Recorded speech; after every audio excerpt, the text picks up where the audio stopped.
Yes, chapter 18, Wine and Blood.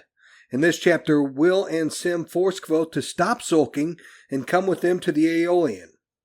There they are surprised by Denna. She hustles them at cards, inquires and learns about sympathy, and in return buys the guys drinks and informs them of some nearby hoes who are interested. She also reveals Stanchion and Diok's sexual proclivities. Guys? They were not. Those were wonderful women, and there were some great parts. I almost don't want to do the rest of this episode after their fifth slanderizes. There was some great stuff in this one. Denna's fantastic in this one. Sim gets super embarrassed in a really funny way. But Denna shows up very suddenly. Just saunters? Would you say up to their table? Yeah. Yep. You would. Although I guess if I remember right, I think Kvothe is kind of like in a trance anyway. He's not really paying attention. He's like falling asleep at the table. Yeah. And she walks up, and then she's like, play along, and then Sam jumps in. It's been an hour. Like, don't think buying me a drink is going to fix matters. I want an apology. So was it that she was just standing up at the bar and somebody came over, or did she come in with that guy? It sounds like some dude was like clinging on to her, trying to pick her up and being overly aggressive about it, and she wanted to get away from the dude. So she used them as her way, but it sounds like she was camped out there waiting for them. She was specifically looking for them. For a couple weeks, actually, right? Yeah, she's been waiting on all of them. She's been looking. Yeah, she's been looking for him for a while because she's got something she got to figure out. She's trying to crack a code, and which is interesting. I was curious where that's all coming from because she's even getting to the point where she's willing to like pay for information. So I don't know if it's the patron. Something's really driving her. Yeah, I brought it up either last episode or the episode before. Like clearly the patron has told her about written magic, and she's not seen him since Traben.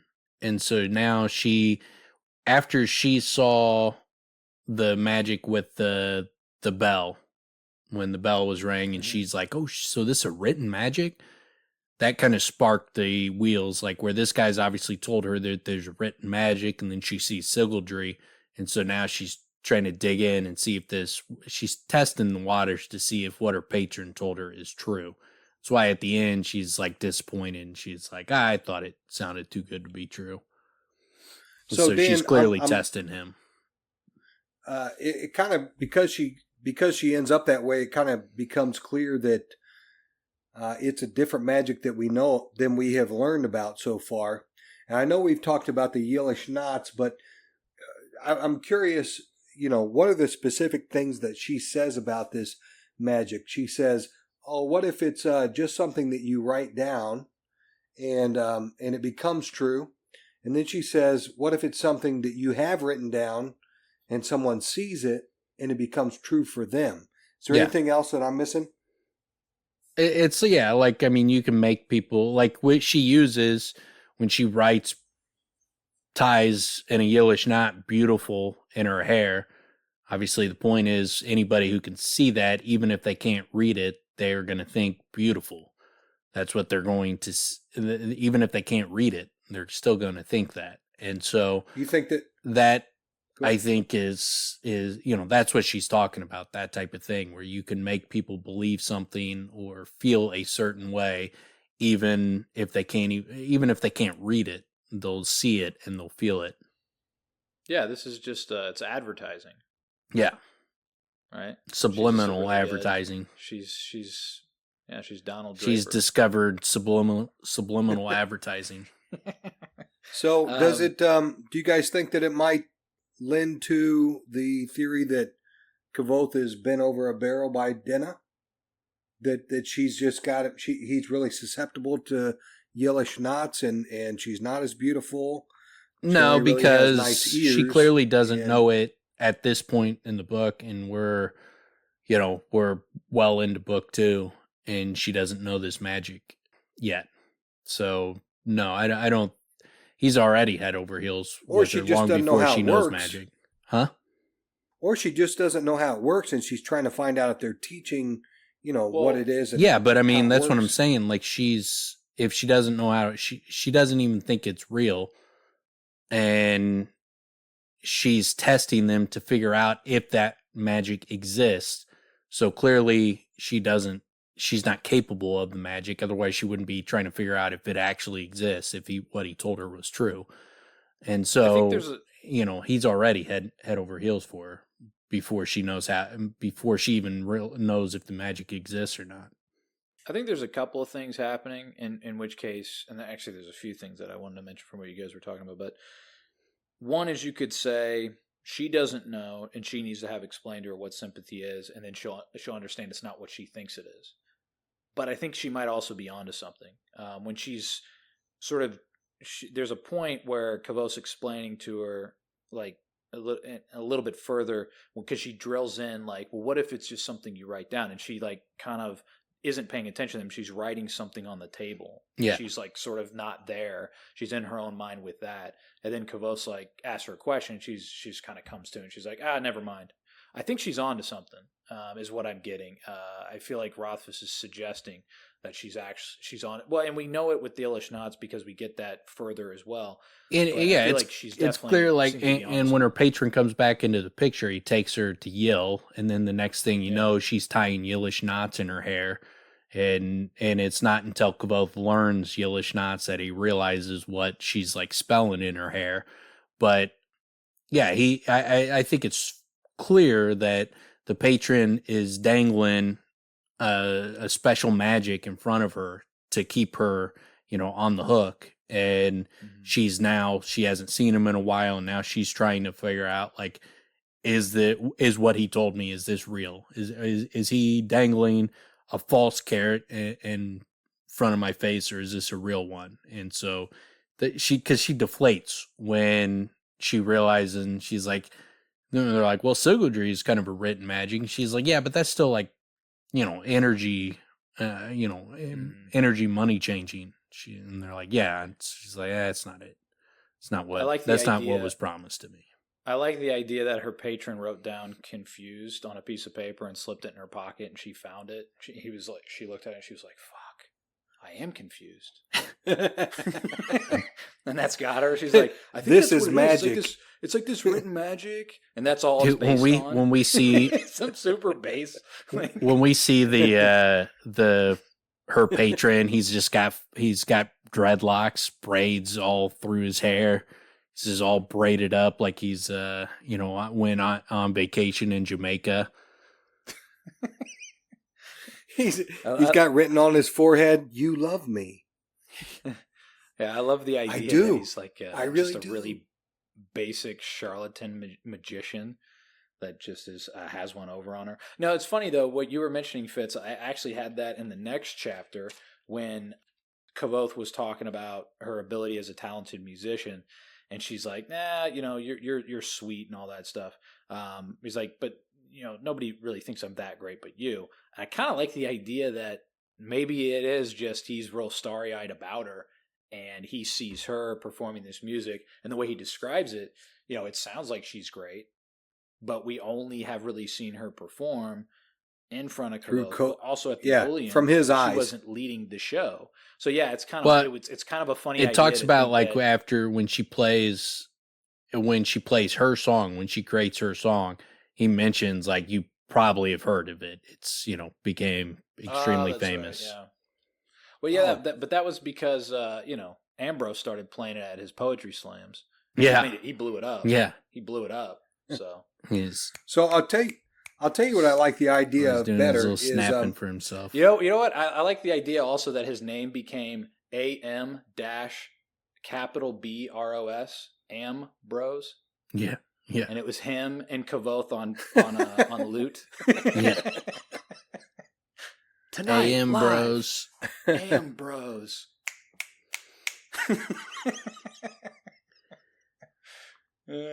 Tonight. So I'll tell you what I like. The idea that the Ambrose in book 3, we're going to get a big dose or a big info drop of what Yillish knots are, and what that whole language is about. I feel like that's going to be a really fun thing to learn about. He also gave a suggestion of how a clock from Ill, I think it was. This was early in book 1. Yeah, Master Him makes one, like Basil or one of them, when they're late. He's like, look up. He asked him if he was from Yil or something, and he's like, because I could understand because they don't use, they don't tell time the same way or something. Can't remember what the thing is, but yeah, he has him look up stuff on that. But yeah, Yil is mentioned too much, and the fact that he says like the lackless box feels like it's got Yillish knots, and those books, like the Duke of Gibeah, that book on the Chandrian, it's got the whatever, the embroidery or whatever they call it around the edges of the book. The what? It's got Braille. No, not Braille. But it's like this is Braille. They use Braille. I can't remember what they. What if everyone what the word they use? But anyways, it's got the stuff around the edges. Everyone in Ill is a blind albino. What if that's what it ends up being? I mean, that's the most likely scenario. And her patron is a blind albino from Ill. And he loves.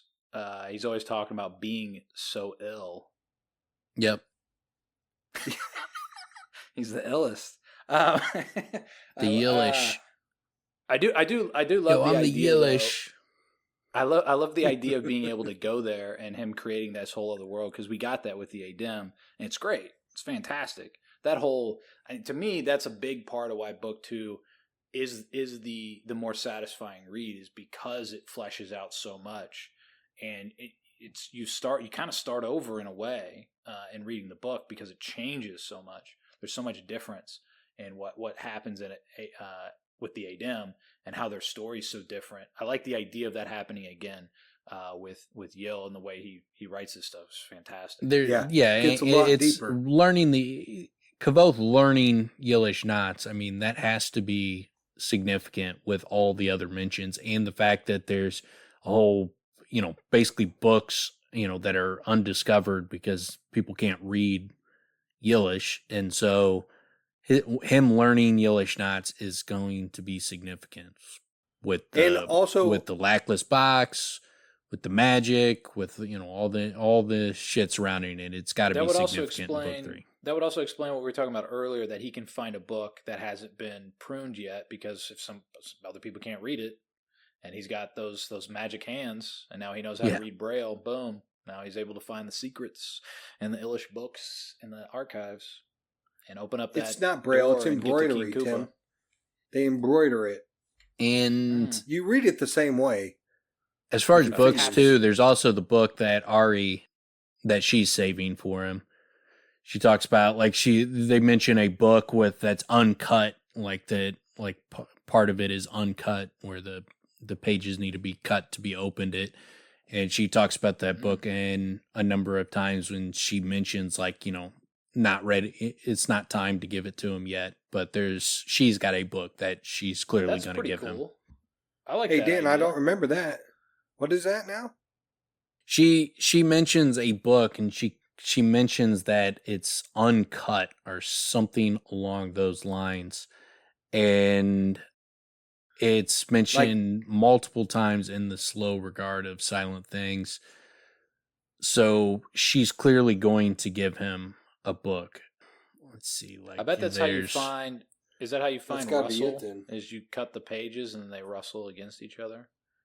So that's how you get to find them. Do what? Slice.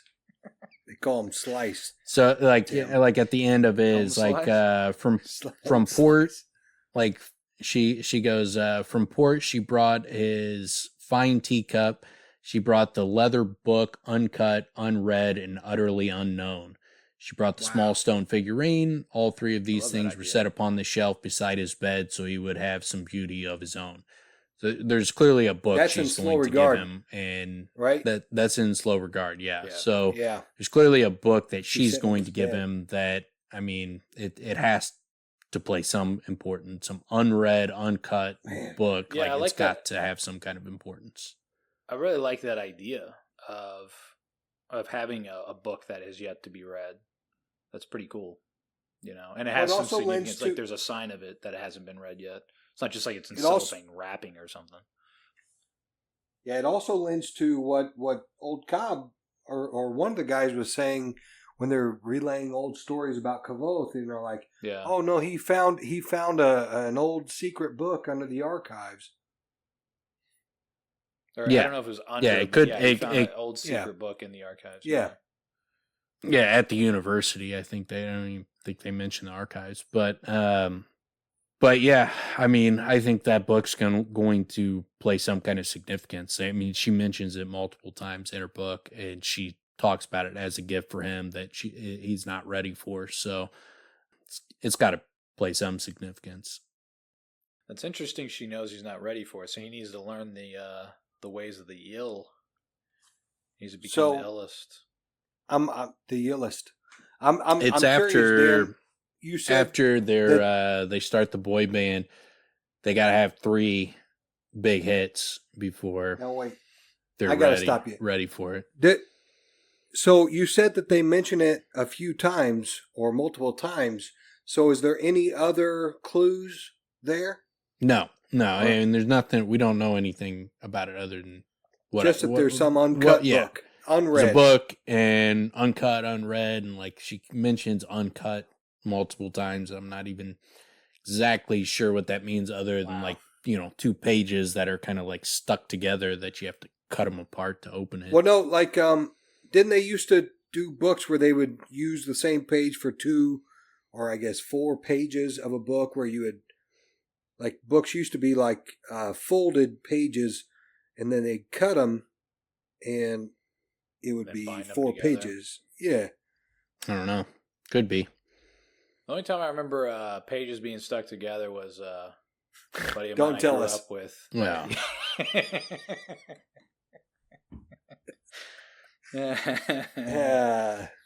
Speaking of people being stately and good-mannered, noble-mannered, Sim, I'm sure Dan caught this. He maybe was going to point it out, but when Denna's talking about wines and she says something about she's talking about a particular wine. Yeah, he pulls an actually. She goes, I don't know if this is a decent vintage. It's not actually, says Simon said matter-of-factly. He's like, Serbior is a Turin. Only wines from Ventus have a vintage technically. Takes a sip. Really? Okay. Okay, Buzz. It's a common misuse of the word. Good wine, though. The whole back and forth is like, yeah, he kind of comes across a little bit of a... But he gets embarrassed in the end. She pays him back. Although, I mean, I don't think she got offended or anything, but no, it's hilarious. Does a little bit Buzz Killington move there. I like this. This whole chapter is great, where she's like, I'm not asking you to teach me magic. I just want to know how it works. And they go through the back and forth, and you see how smooth Denna is, how good she is at working the crowd. Like, because she didn't go into this blind. She knew exactly how to twist them to her will. Like, they didn't want to tell it. So first she's like, I got some secrets on ladies. Like, you guys, fucking chumping it out there. I'll fucking tighten that game up for you. It's pretty great, too, because it plays off of how she hustled them in cards. She plays like she doesn't know and then hustles them. But I was going to say, man, the whole thing where she's like, all right, so magic. So do some magic. Like, do it. I don't know. It just reminds me. It reminded me of something that I probably watch about every 6 months that I think, Dan, you sent to me originally, was Liam Neeson saying, I'm looking to do stand-up comedy. Yeah. I'm going to start doing some funny comedy, some slapstick comedy, but it's Liam Neeson, so he's serious tone. It's a classic. Gervais and I think Stephen Merchant. Yeah, he's like he's like, all right, so we'll do a scene where, like, I'm going into the grocery store, and he's like, hey, how you doing, sir? I have AIDS. It's like, It's like, well, no, like It's like AIDS might be a little strong for comedy. yeah. And then he won't drop it. Yeah, he just keeps riddled coming. with it. He I got it from an he would African like prostitute. wait one step and then bring it right back to AIDS. Yeah. He's like, okay. All right, let's go back. Let's do it again. And he's like, I'm riddled with AIDS. I got it from an African prostitute. Yeah. And he just keeps going further and further. Like, let's not do AIDS. So then he like name drops some actors. It's like, well, dude, like, it's such a classic scene. A legendary skit. But all right, the reason why it reminded me of it is the whole idea of just like, all right, you're a comedian. All right, laugh. Let's make me laugh. Let's go. Boom. Yeah. You're ready. You're on. Boom. Let's go. Yeah. It's like, what the fuck, man? Like, yeah. And you guys are scene. supposed to be funny, right? Let's go. Give it to me. Oh yeah. So you're funny. Be funny. Haha. You're Mr. Funny. Haha. Be okay, funny. Let's go. Yeah. I like to laugh. Tell me a joke. So I like about this that Will tries to intercede and knock Kavoth off his game, and Kavoth showing and proving that he's the real deal. You mean when they're doing the sympathy and all? Yeah, when they're trying to go ahead. Well, because I wasn't really finished on what I was talking about. Like with she doesn't like. Not only she starts with working them on the fact that they're flailing around with girls and shit, but then when that doesn't prompt them, she's like, all right, I also know that they got a Miravani, and if you tell me, I'll fucking get that bottle. Like, she did her fucking homework. Like, she didn't just like prod them with things that she's just throwing shit up against the wall. Like, she went straight to girls and then scutting and a special and specific bottle scutting, of scutting to get them to talk. So like, she came in prepared. She knows her work. Like, she knows how to fucking hustle. Like, she's not like he doesn't like outwardly explain how good she is at hustling, but He shows it. He shows it. She is a fucking masterful hustler. But yeah, then they start explaining sympathy, and they kind of go through. It's a real good explanation. Like, it ties into everything we've already learned, and just kind of builds more blocks on it. Where they add in the bit about where's the slippage go? They add a little bit more to slippage, and they add in, bad links and all that kind of stuff. So it kind of just reiterates points that we know and builds off of them. And I like it. Also, go ahead. I was just going to mention. I've mentioned this a few times, but I think book 2 can stand on its own, and this is one of those examples. Yeah, where he gives us literal, the piecing together of things and how it literally works and how you see it illustrated. They're literally teaching her, the three of them. So, and the way it works together, it's really effective. And this was I think an important point for Denna that rules out, I think, a few things about her. Like when he links the coins on the table, Will does, and he pushed the right hand one with a finger and the left hand one slid across the table at the same time, mimicking the motion. Denna's eyes went a little wide at this, and while she didn't gasp, she did draw a long breath through her nose. It only then occurred to me that she'd probably never seen anything like this before. The fact she is so taken aback by that kind of magic, just a simple link, I think that clearly shows that she is not from the Fae. She's not magical. She doesn't come from a line. She could distantly come from a line of magical, powerful people. She hasn't been taught. She's not directly, involved with magic. Yeah, so I she think that definitely rules doesn't out have an like understanding of it. anything about her being from the Fae. There's no. I cannot imagine a scenario where Bass would see a simple link and he would be flabbergasted by it. Just doesn't seem like this would be something the Fae a fey creature would be thrown off by. Yeah, and she's actually startled by, or at least really inquisitive about any kind of magic. She wants to know as much as she can learn, and she knows nothing. Yeah, and it's the same. She has the same kind of reaction when Kavoth starts a fire. In Traben, she's thrown back. So it's multiple times where she's thrown back by just simple little fucking magic like that. Stuff that like David Copperfield can do, like that. Just simple, that simple magic, real magic that they can do.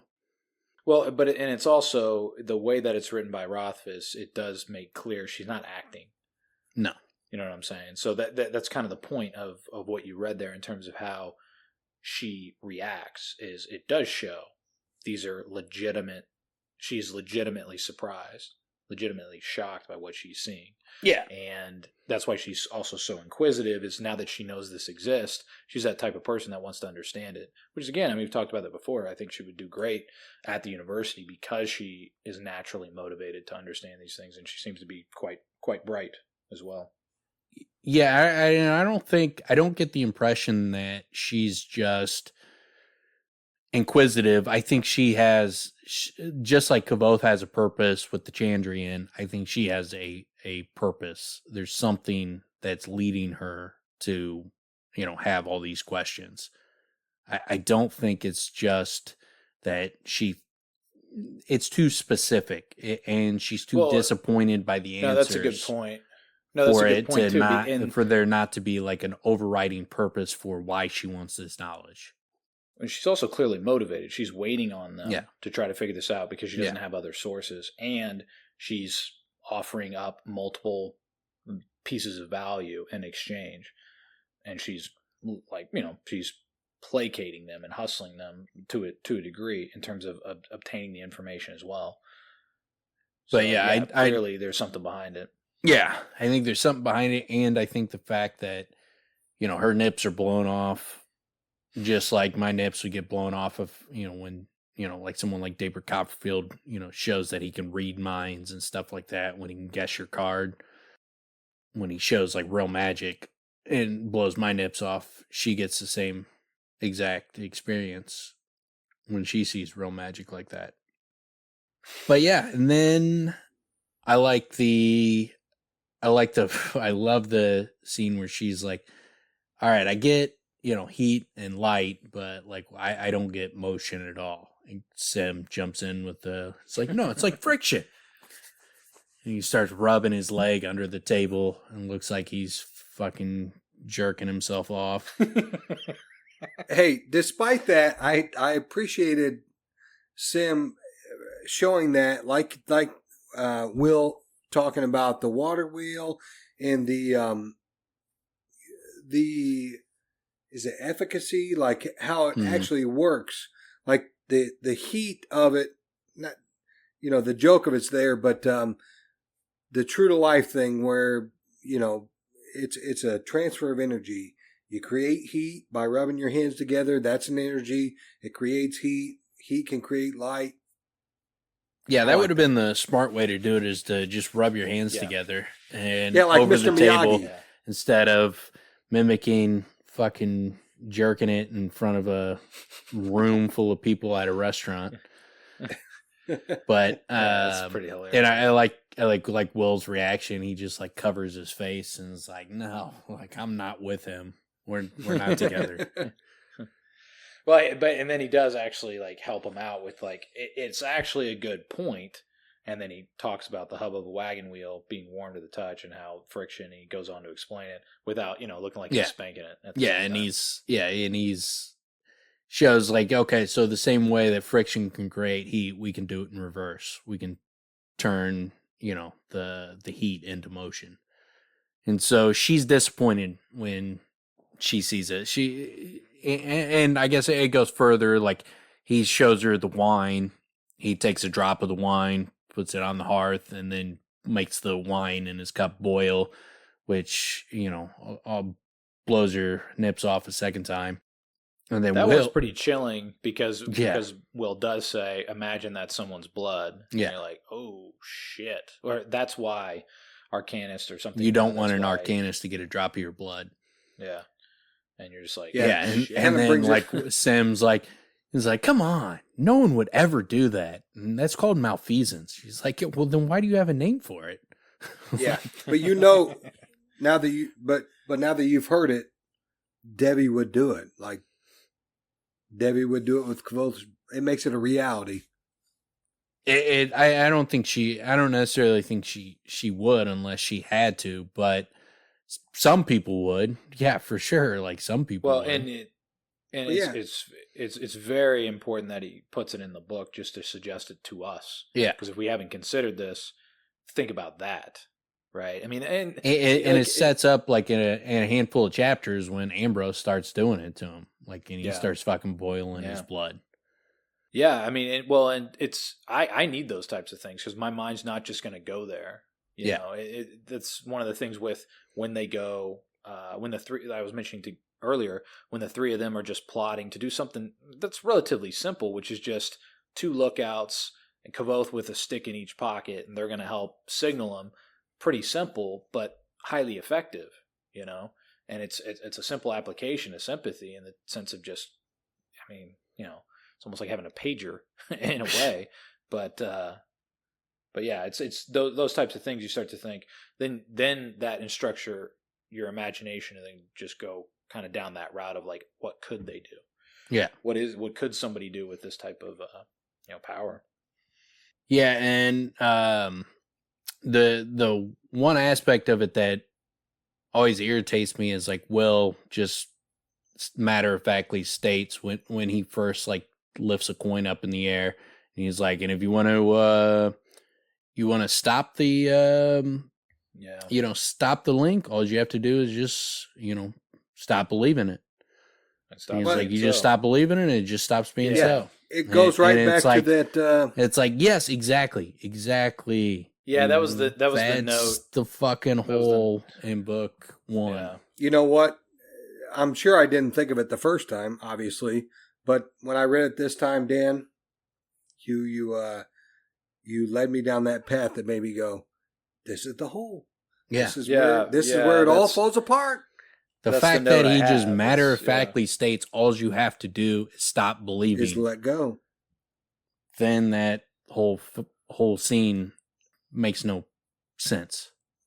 Yeah, I now know why you think that. What made you even think of that, Dan? Because they even go further in describing it as more like strength of will. And she's like, well, why don't you call it strength of will? Alar sounds better. If we don't have impressive sounding names for things, no one would take us seriously, which they do. That there's a little callback within the chapter, which works great to Denna's cleverness. But yeah, I had the same note where it's like, well, there's a problem, and then it comes up again.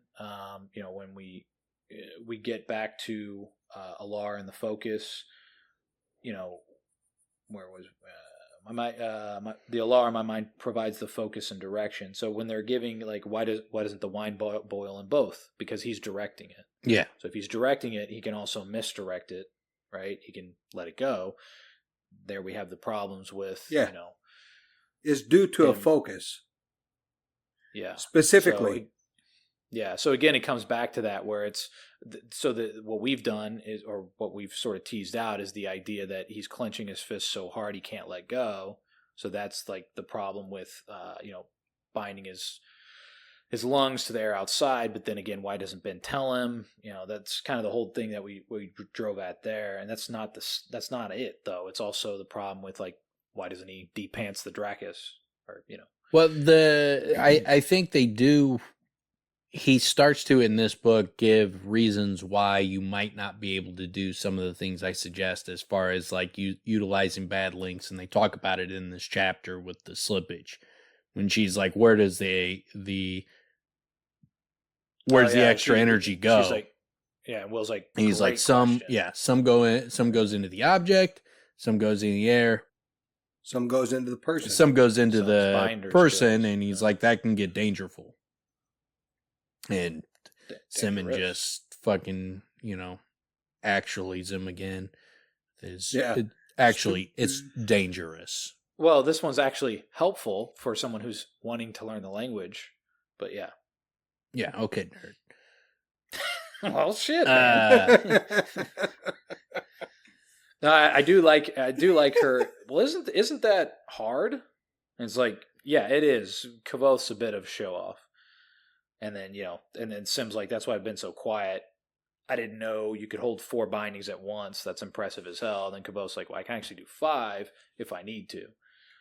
And then actually, yeah, and he ends up doing like 6 against Devi, and then he claims he's even stronger at it later on.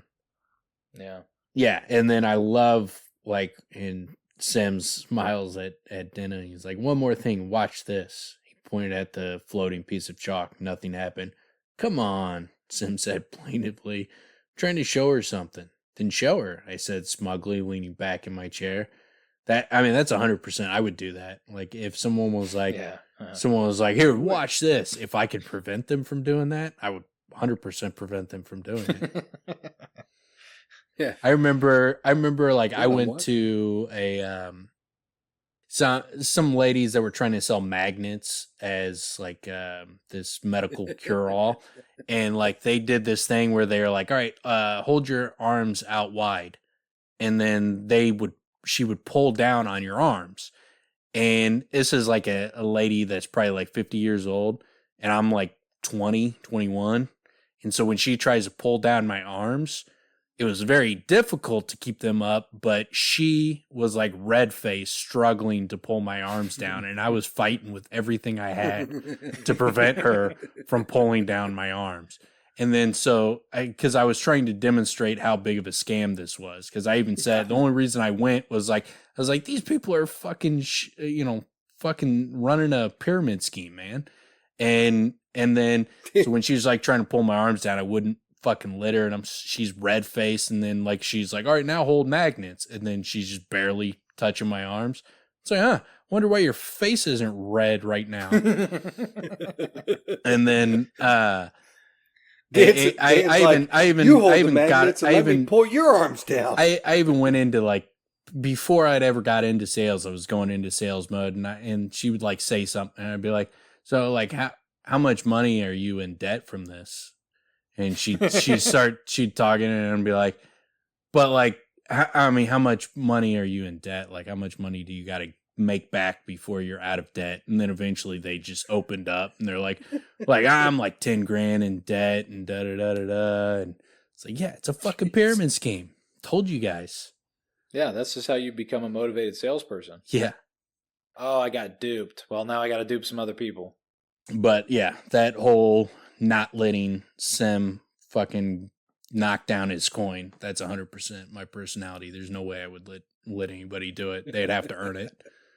I do like where it goes as far as Will has to step in and also help. And then when finally it falls, Sim just like, dude, you're creepy, man. Yeah. They can't get the last one. Yeah. And Denna's like, so your Alar is stronger than theirs put together? Probably not, I said graciously. I love that he adds in, I said graciously, because he's like, yeah, no, it's not. No, you mean it is. His is stronger. Oh, yeah. But said that backwards. But yeah. But he did go as far as, if they had practiced working together, they could probably beat me. But yeah, he's basically he's like, no, not really. I'm fucking. He's like, they could if they work together, and he's like turning whispering, like, no, they couldn't. They ain't got shit on me. Oh shit! But yeah, it's great. I mean, the whole way it plays out is fantastic.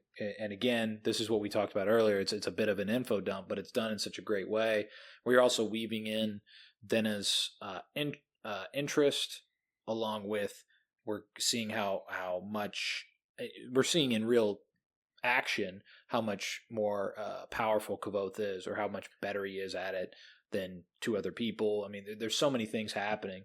Yeah, that you get the throughout. Re-explanation of magic. You get a better explanation of slippage. You get how powerful Kavoth is. You get the fact that Denna is clearly not familiar with magic, and she's clearly, there's something going on. She's got some kind of reason why she desperately wants magic, and she wants a specific type of magic, a special kind of magic.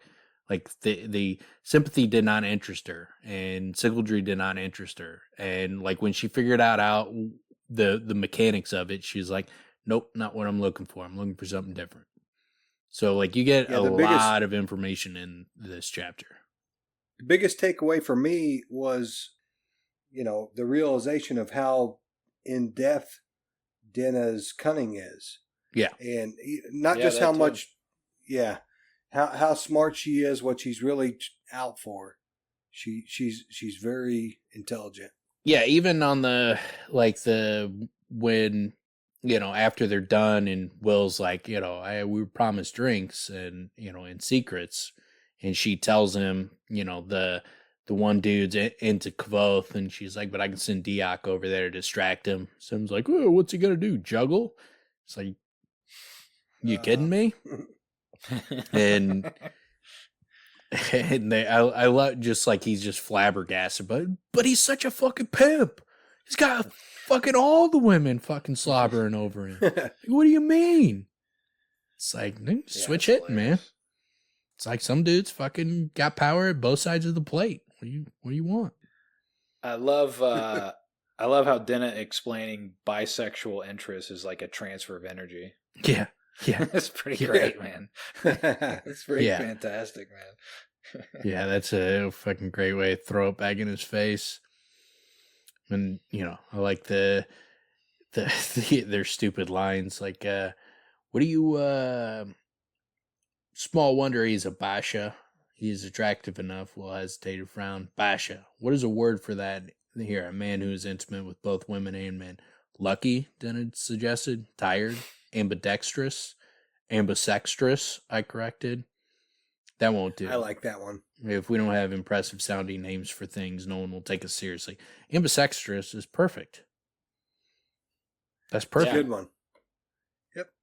She didn't like it. She's like, nope. Although she, instead of suggesting another name, she just made fun of Sam. Double jointed. Friction. Joint. Double jointed. Yeah. There you go. Yeah. I think that pretty much covers everything for me on that chapter. I don't think I have anything else. Yeah. I think that covers it for me. Yeah, me too. Chapter 19 then is titled Gentlemen and Thieves. In this chapter, Denna and Kvoth leave the Aeolian together. As the two walk and talk, Denna explains her current situation with gentlemen callers, how she can scam men out of money with the help of dishonest pawn shop owners, and why Ambrose is currently in possession of her favorite ring. Guys? Yeah, this is the most friend-zoned aspect of Kvoth in both books. Like the fact that, the conversation lulled and silence swelled between us. I couldn't help but think of her walking arm in arm with Ambrose. I didn't want to know any more about her, but at the same time, it was the only thing in my head. Like the fact that he's so consumed by, he's constantly around her with other men, but now with her, with Ambrose, it's like she got with, his ultimate enemy, and now he's just consumed by it, and it's completely throwing him off his game. Yeah. Yeah, well, it was interesting to find out that she has come to the university looking for him on at least one occasion. Yeah. I had not realized that, and she mentioned it. It's kind of interesting to picture her showing up there and just, looking around for old Kvothi. Yeah, I mean, she's into him. She looks for him. She tries to find him. She leaves notes for him. She's obviously in the scenario where she was looking out for all three of them here. It was just mentioned just a second ago. That's for a purpose, but she also looks for Kvoth just to spend time with him. Well, and obviously she doesn't do that with anyone else, and he knows that. Yeah. And the fact that he still can't see it, he's so caught up in his own feelings of like ineptitude that he just, it's blinding him.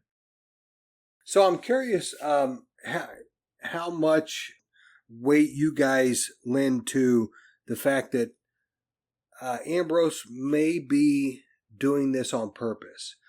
That he specifically, and I don't know, I don't know, but I at least know that I at least think it might be a possibility that Ambrose is a bigger player, or at least smarter, and hates Kavoth more than we think that he might.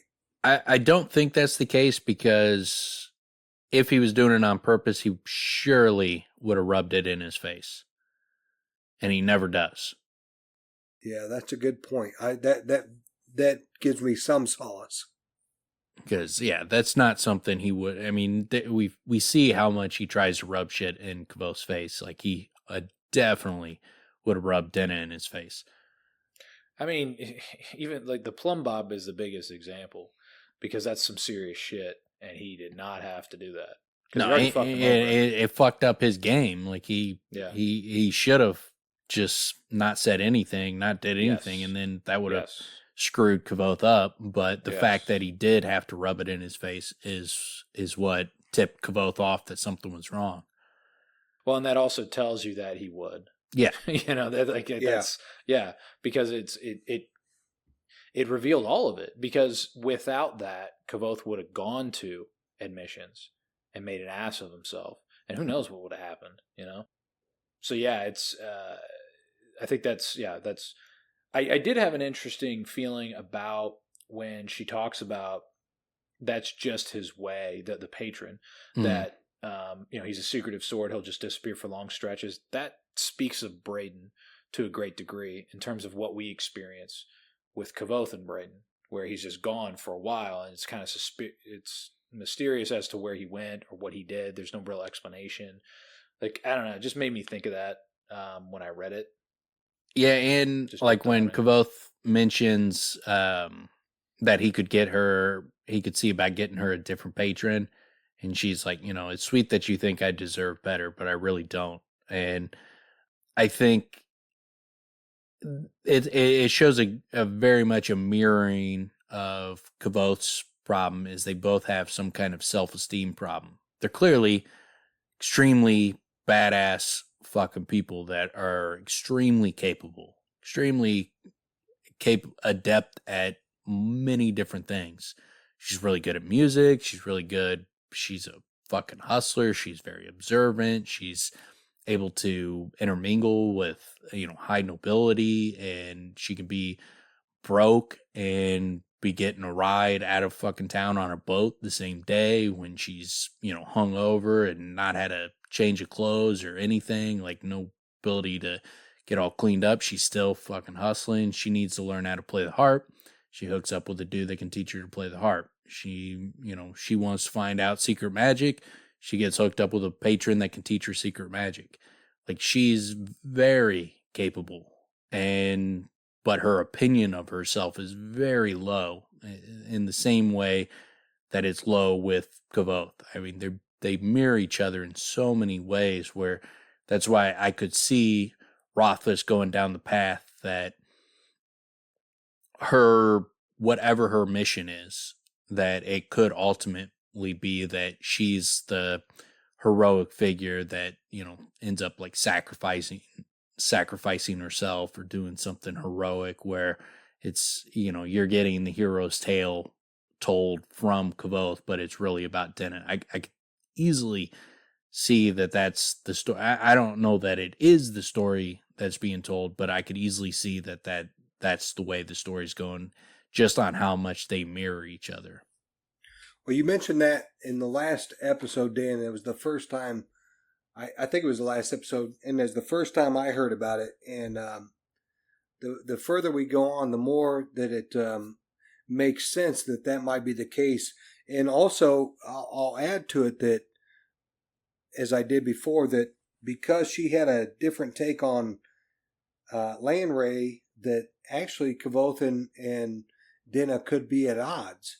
That the people who are backing, maybe that the people who are backing Denna and leading her along by the nose are actually the Adem? No, and the Emir. The Emir. It seems like it would be more along the lines she might be being led by the Chandrian, whereas Kavoth's being led by the Emir and Angels. Well, it's a good versus evil type of. Yeah, it's a good. Which side is right, which side is wrong, and there's a lot of confusion around that right now. Yeah, the fact that it seems like the Angels at least and the Emir, it seems like the Angels and the Emir are heavily involved with Kavoth, and it could be that. That's why I would think it would be more interesting if Braden is her patron, because of the fact that you could throw in a wild card that he's not necessarily working for the Angels or the Emir or the Chandrian. Maybe he's like, the Machiavellian type of character that is playing his own game. He's got his own thing going on, and he's using this girl for whatever his ultimate purpose is. And you could just go into such an interesting route with it, with Kavoth's relationship with him and his relationship with Denna. It would be, to me, that would be so much more interesting than she's actually being led by the nose by the Chandrian. That's kind of the clincher for me on why I prefer the theory that Braden is the patron. It just leads to more interesting, as far as I can foresee it, a more interesting story arc. Obviously, Roth can write something that's going to be awesome if it's Cinder, or awesome if it's going to be whoever. But I what I can foresee, or what we've sort of connected loosely, it seems like Braden would be. It leads to the most interesting possibilities, in terms of where it can go. Plus, it fits on the little details. And that's the key. That's all we have. Yeah. That's what we have, are those little details to make those assumptions based on it. And yeah, I prefer that. It makes it more realistic that, there is a gray area. Everything's not black and white. Yeah. If Braden is not on the side of the Chandrian, not on the side of the Angels and leading Denna along, and she is the hero, or Kavoth still could be the hero, but there's at least a gray area. There's at least something in there that's not for sure. One of the really cool things about this chapter is how much it does build out Denna, makes her so much more real, because she's not, she's a pretty girl and she's fun to be around and she's clever and all those things, but man, there's some dirt in there. She's had to do this by the skin of her teeth, so to speak. I'm actually, what's that? I'm pretty sure she's butt ugly and just always writes in her hair beautiful, so that Kavoth thinks that she's beautiful. Everybody thinks she's fucking smoking hot. Like, it's the ears. Yeah, her she's ears. got them. She writes it. She writes it in her hair. Yeah, she's got them. Ugly. She's got them craggy lips, sexy ass ears, man. You cannot discount those. What if it turns out like there's a fayish thing going on, and what she has is literally the same haircut as Princess Leia? Yeah, and her ears are just cinnamon buns, and everybody's just like, "Oh my god, look at her!" Oh. They make the movie, but it's like cinnamon bun ears, but like literally cinnamon buns for her ears. It's some illish knot trick, and no one can tell. Bass feet. Yeah. She has Shaden. Like her ears are just so sexy. But that's why she's got that. That's why she's got that. She's self-conscious. She's got these giant cinnamon buns for ears, but everybody else sees like fucking these perfect ears. She's sitting in the aioli and like, hey guys, like, do you know about this magic that deals with like baking and using cinnamon or anything? She's got these big cinnamon buns on her ears. They're like, no, I never heard of that. That's not got nothing to do with the university. Yeah. Good. Thank God they don't see it. One flaw in that theory is she smells like dirt and sweat. She doesn't smell like cinnamon buns. That's true. She's working in the Jack in the Box, man. That shit's is absorbing all the smell. Yeah. Got it. It's overpowering it. Interesting. Well, then she's got those long walks out of the Fae, you know? Yeah. And dirt and sweaty. I like the fact that, you know, it talks about how Jeffrey, he's just a total sucker and is getting scammed, and it shows that she'll do what she needs to do to survive. I mean, she's clearly like, a lot of people don't like her. One of the aspects they don't like about her is that she is a bit grimy. She will do some dirty shit. Realistic, man. But realistic, and also, well, to your point of her. So the whole reason why I brought that up is, if she's going to be a hero, the hero has to have grime. Yeah, the hero can't just be some fucking princess that just is being lofted up. I mean, it doesn't work that way. I mean, it's not. Well, it's you hear the same complaints about her and Kavoth, and I to me, I just think they're looking for a much less interesting story. They want black and white. They want black and white, and look, because so like they'll be like with Kavoth, like, you know, the people will say he's a Mary Sue, like, you know, everything he does is right, but then you'll hear other people complain like, oh, he's an arrogant bastard, and, you know, he'll you know, he'd ride a horse to death, and, you know, he'll do all these dirty things, and like, so it's like, well, he can't be both, you know, he can't be flawed and a fucking Mary Sue.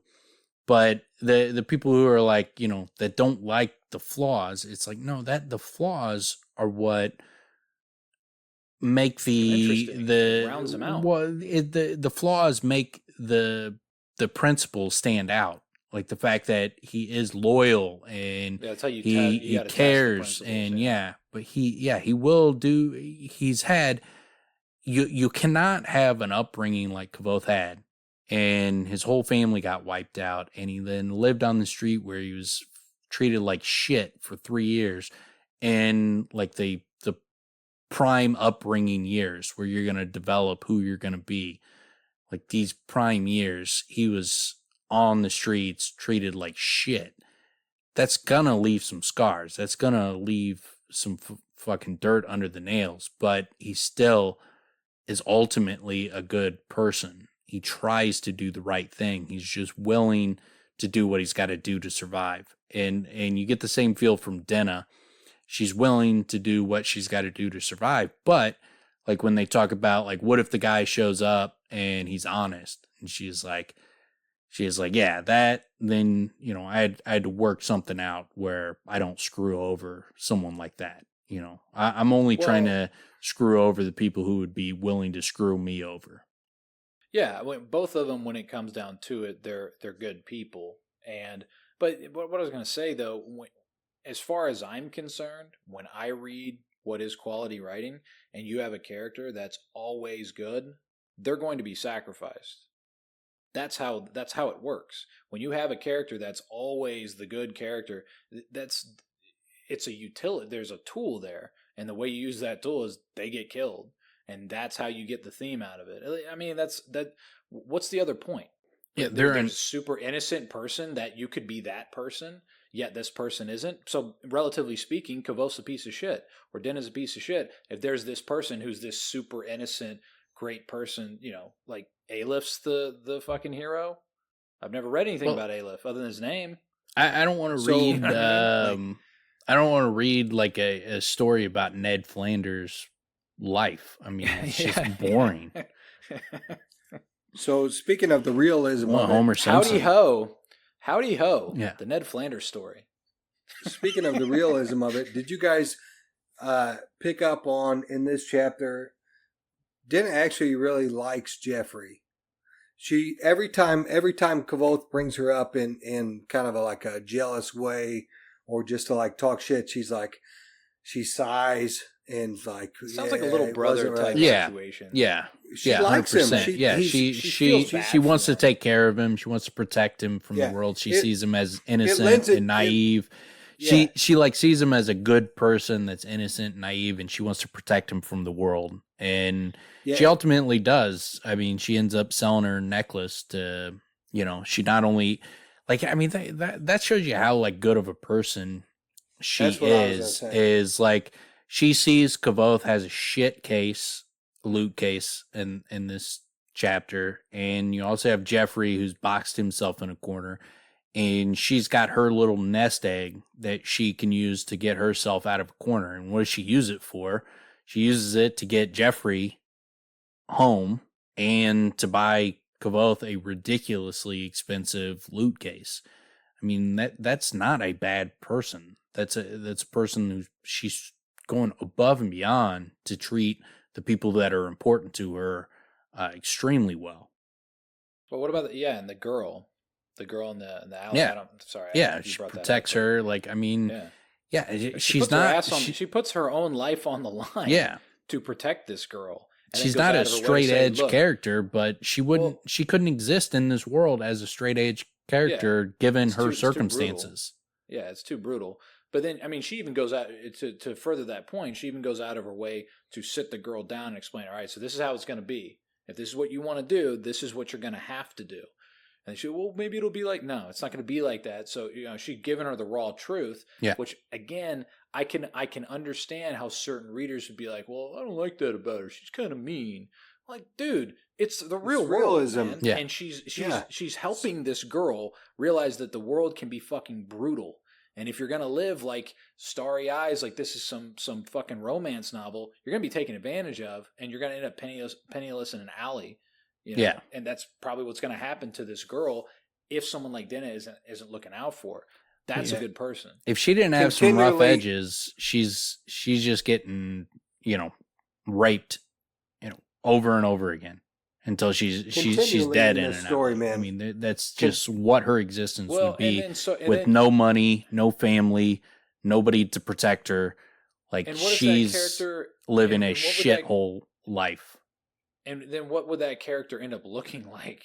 They're not going to be super positive and interesting, and they're going to be sad. They're going to be probably violent with anybody that's around them because they turn into like a feral creature. Because what would you expect? Yeah. If you're gonna write it realistically, that's where I don't understand. I get the critiques, but that's where I don't understand it. It feels half measured. If you're really figuring like what's so interesting about a book, man, like make the characters interesting, make them flawed. What do you want? You want everybody to be fucking Yoda? Like I don't know what people are looking for. You know what I'm saying? Like, it's just strange to me. If you have a someone who's always happy, and it reminds me of Full Metal Jacket when the guy comes into to boot camp and he's always smiling and has a real happy outlook on life, and when reality hits him, what ends up happening to him? He goes crazy and ends up killing himself. Because it's not all sunshine and roses. It's anyway, Rothfuss does such a great job. It makes more sense where like Sim is a very happy-go-lucky, naive character, and that makes sense for him because he lives in a situation where he has a family that has wealth that can back him up, and he's got options. He's got many options. If you're living on the streets and you're by yourself and you got no one you can turn to, like you're gonna have a different outlook on life. You're gonna see the darker side of the world where so you cannot create a Ned Flanders from that scenario. Like, so it's gonna be a different character if it's gonna be realistic. And in this story told from the perspective of Simon is not as interesting as told from the perspective of Kavoth telling his own story. Yeah. You know what I'm saying? Like it's that's where I'm like, what, why would you want that? Why is that like a major critique that someone would want to take on? I think a lot of it is like they want like Kavoth's love interest to be like the perfect girl from him, and they don't like the fact that he's hitched his wagon to someone who's just like him, who's extremely flawed and has same type of issues, and so it's frustrating that they don't connect. They what you guys are asking feel like for, they the should. less tension. Yeah, You want less tension. yeah, but good, Consistent rise, Smooth sailing. but really good. yeah. Yeah, at this point in the story, if Denna would just give up all her other Johns, all the guys that she's paying that are paying to have sex with her, and No one is to paying. both. Hold on. She is not a prostitute. We've talked Well, about in There essence. is nobody. In essence. It's not like guys could walk up to her and be like, here's a gold royal. Fucking let's go fucking No, toss they're it gonna up say, in the "Oh, back here's room." a gold necklace, and stay in my hotel room." Yeah, It's the same thing. Yeah, It's not the same thing. She's It's a not the same. courtesan. Like that's like sitting there saying, some lady giving Hummers in a back alley is the same as like some supermodel fucking clinging on to some billionaire. And it's like, no, there's giving Hummers in there's a- a in a different suite. dynamic.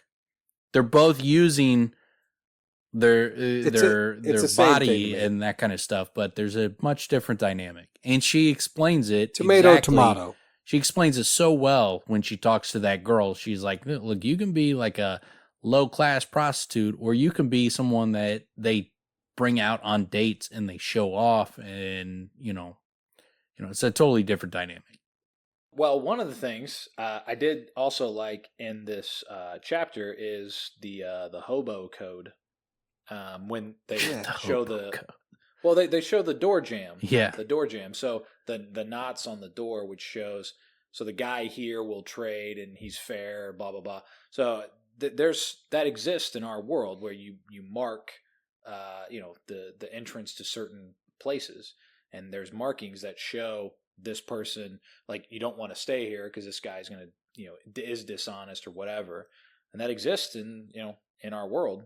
At least probably did much more so back in the day when What's there were more the people just traveling by the train. What's or the whatever, other? But What's the other book? Is it Of Mice and Men when they talk about that?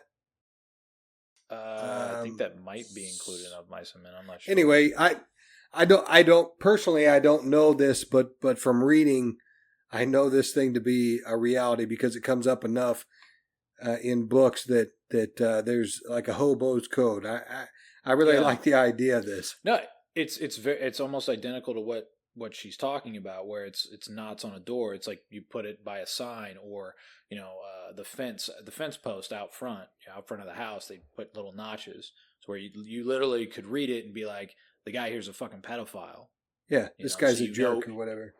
Yeah, so you know who you're dealing with, which is pretty great when you consider that. I mean, it's a code. It's a bunch of people that are living either by the train or however they're getting around by foot, and they're looking out for one another in that way. Yeah, so it's kind of cool because I don't know if there's another, if it's sort of emphasized anywhere else in these books, but yeah, I thought it was cool. True to life, as Fitz likes to say. Yes, sir.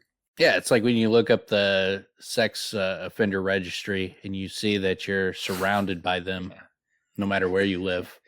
Yeah, that's insane. It's the exact same thing. That is a wild. Yeah, I remember doing that and just That's like what the fuck. That's why it's Shocking. like you guys got to stop putting people that like pissed at a public school, Yeah, at the same category, because like now the whole everybody is a sex offender, so now it's meaningless. or who knows, man? It could be like some guys in a hot tub at a party, and the party gets busted, and he's a sex offender now or something. I mean, you think it's got to be something like that when you see like the radius around you. Like, are you kidding me? There's fucking 85 people within this zip code. Like, this can't be true. What the fuck? It's like, I know I'm in a densely populated city. I think the opposite, and I get my kids and I keep them in one room all day long. I do not let anybody out of the house. Like, is that why you went to the? Is that why you went to the rapists all convention? around, kids? Just stay in here. Is that your alibi on why you go to the convention, the pedophile convention, so you know what to look out for? Yeah, you got to know what to look out. Fitz like finds out the closest one to him and just sits outside of his house, and every time he walks out, he just paintballs him, like to fucking mark him up. Keep it like, moving. I know. Leave that on you. Don't fucking take that paint off. We have to know who you are. Everybody see him? He's leaving his house. Where's he going? You know? Fitz just in a rocking chair on his porch. Keep it moving, fuckface. Everyone that walks by. We all know who you are. We're all watching you. It's like, I know I got a baby face, but I'm a grown man. Stop looking at me like that. Oh man. But yeah. So another aspect I like is the fact that Denna is, she just matter of factly, talks about this stuff, and then Kavoth's like, yeah, like they had that in Tarbean, where if you wanted to bring questionably acquired goods, and Denna doesn't remark on it at all. And then when Kavoth's like, so how do you know about this? She's like, I'm talking, I read it in a book. I know. She's like, what do you think? What do you think? Why would you even ask that? And like, she knows full well that, like, she knows Kavoth has had to do some dirty shit, to the point where she's surprised he doesn't know what the markings is. She's surprised she had to explain what the rook is. And Kavoth is like dancing around it. She just assumes. You get the sense that Kavoth, that Denna is so much more street smart than Kavoth.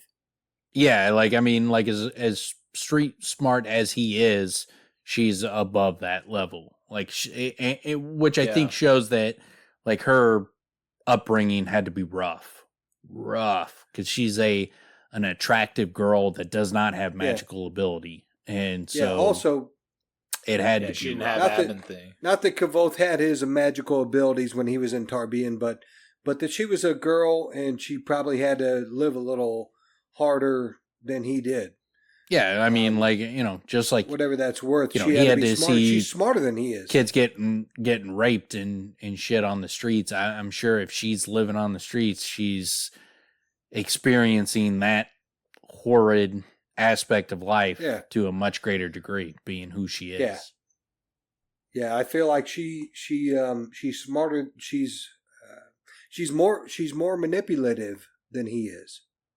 Yeah.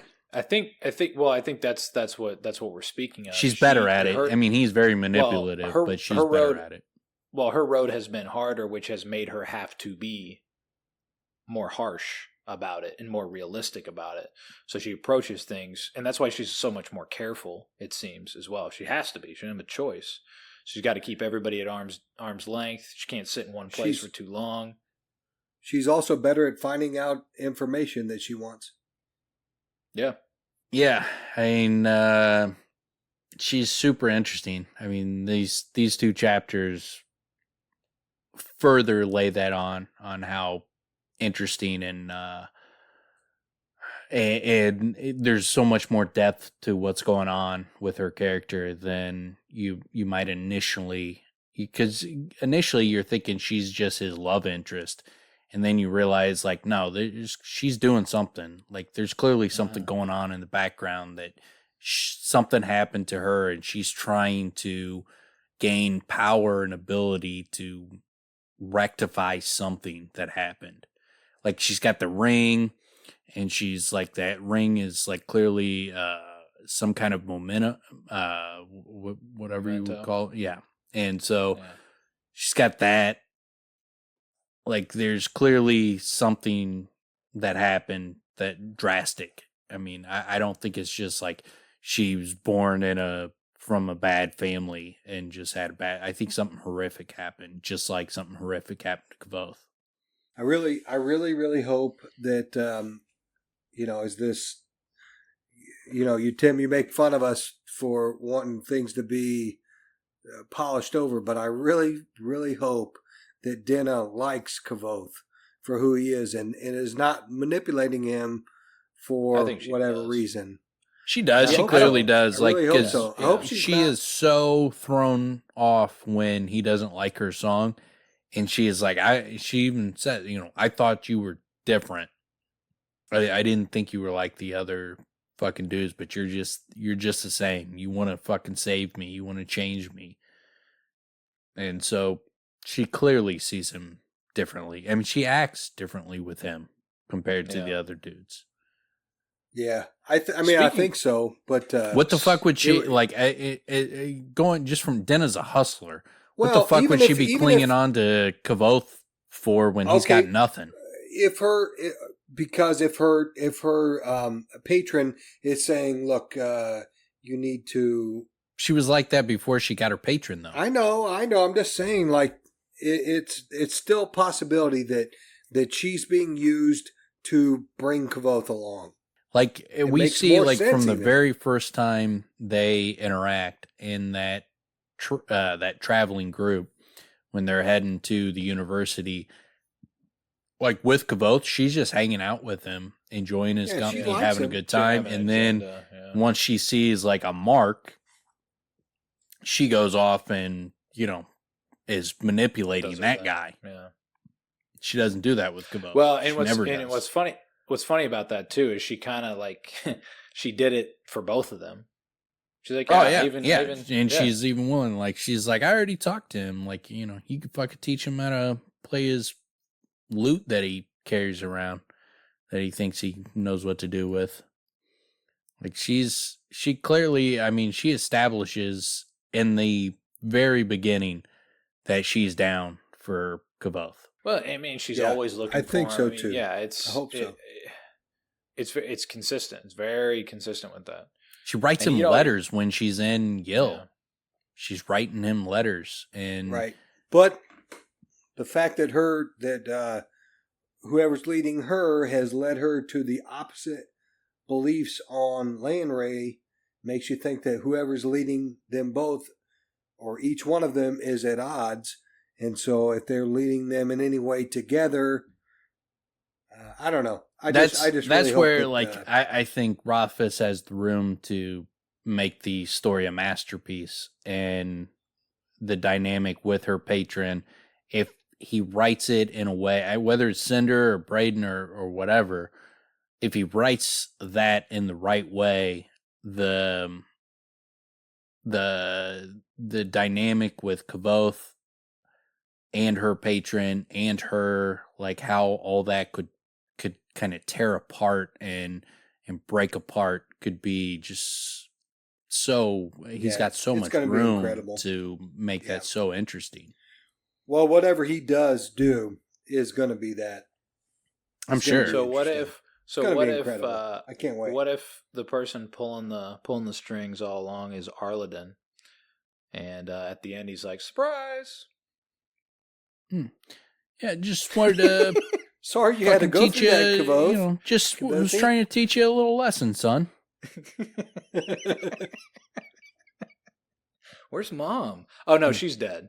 Yeah, we did that. I murdered her. No, we did that. That we couldn't fake.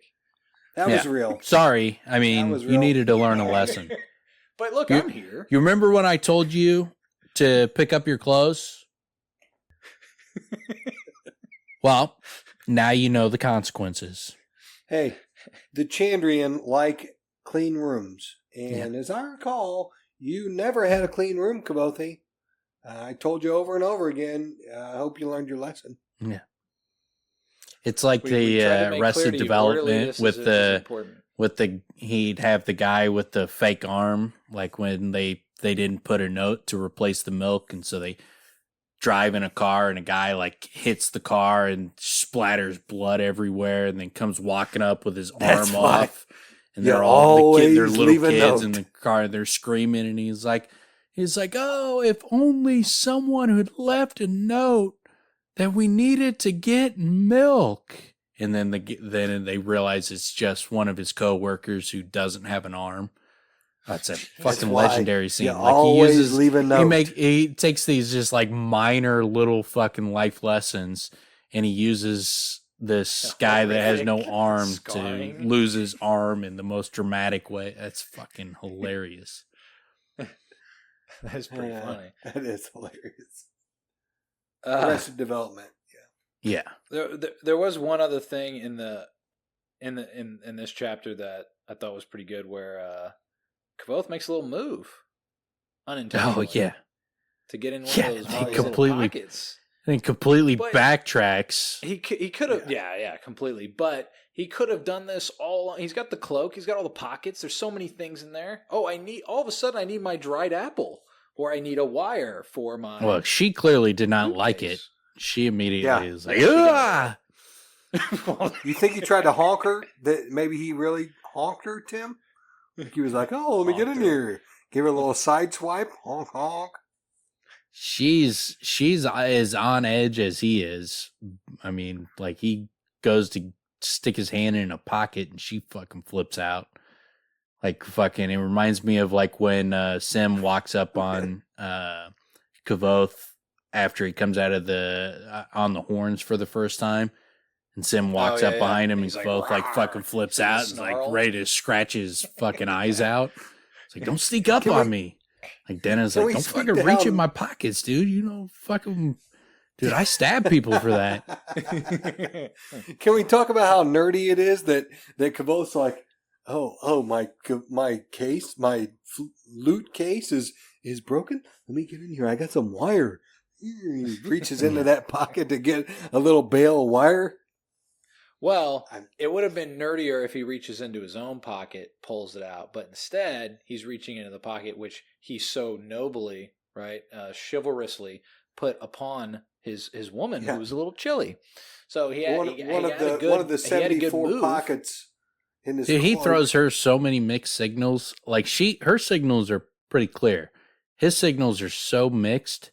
Like he's so fucking like wussed out in that scenario, like where he could have just been like, "Hey, settle down, Jumpy," and instead he's, "Oh, I'm so sorry. I would never do that. I would never do that." And it's like, no, yes you would. Yes, you would if you could. If you could get away with it, you would definitely do it. So why are you fucking acting like you wouldn't?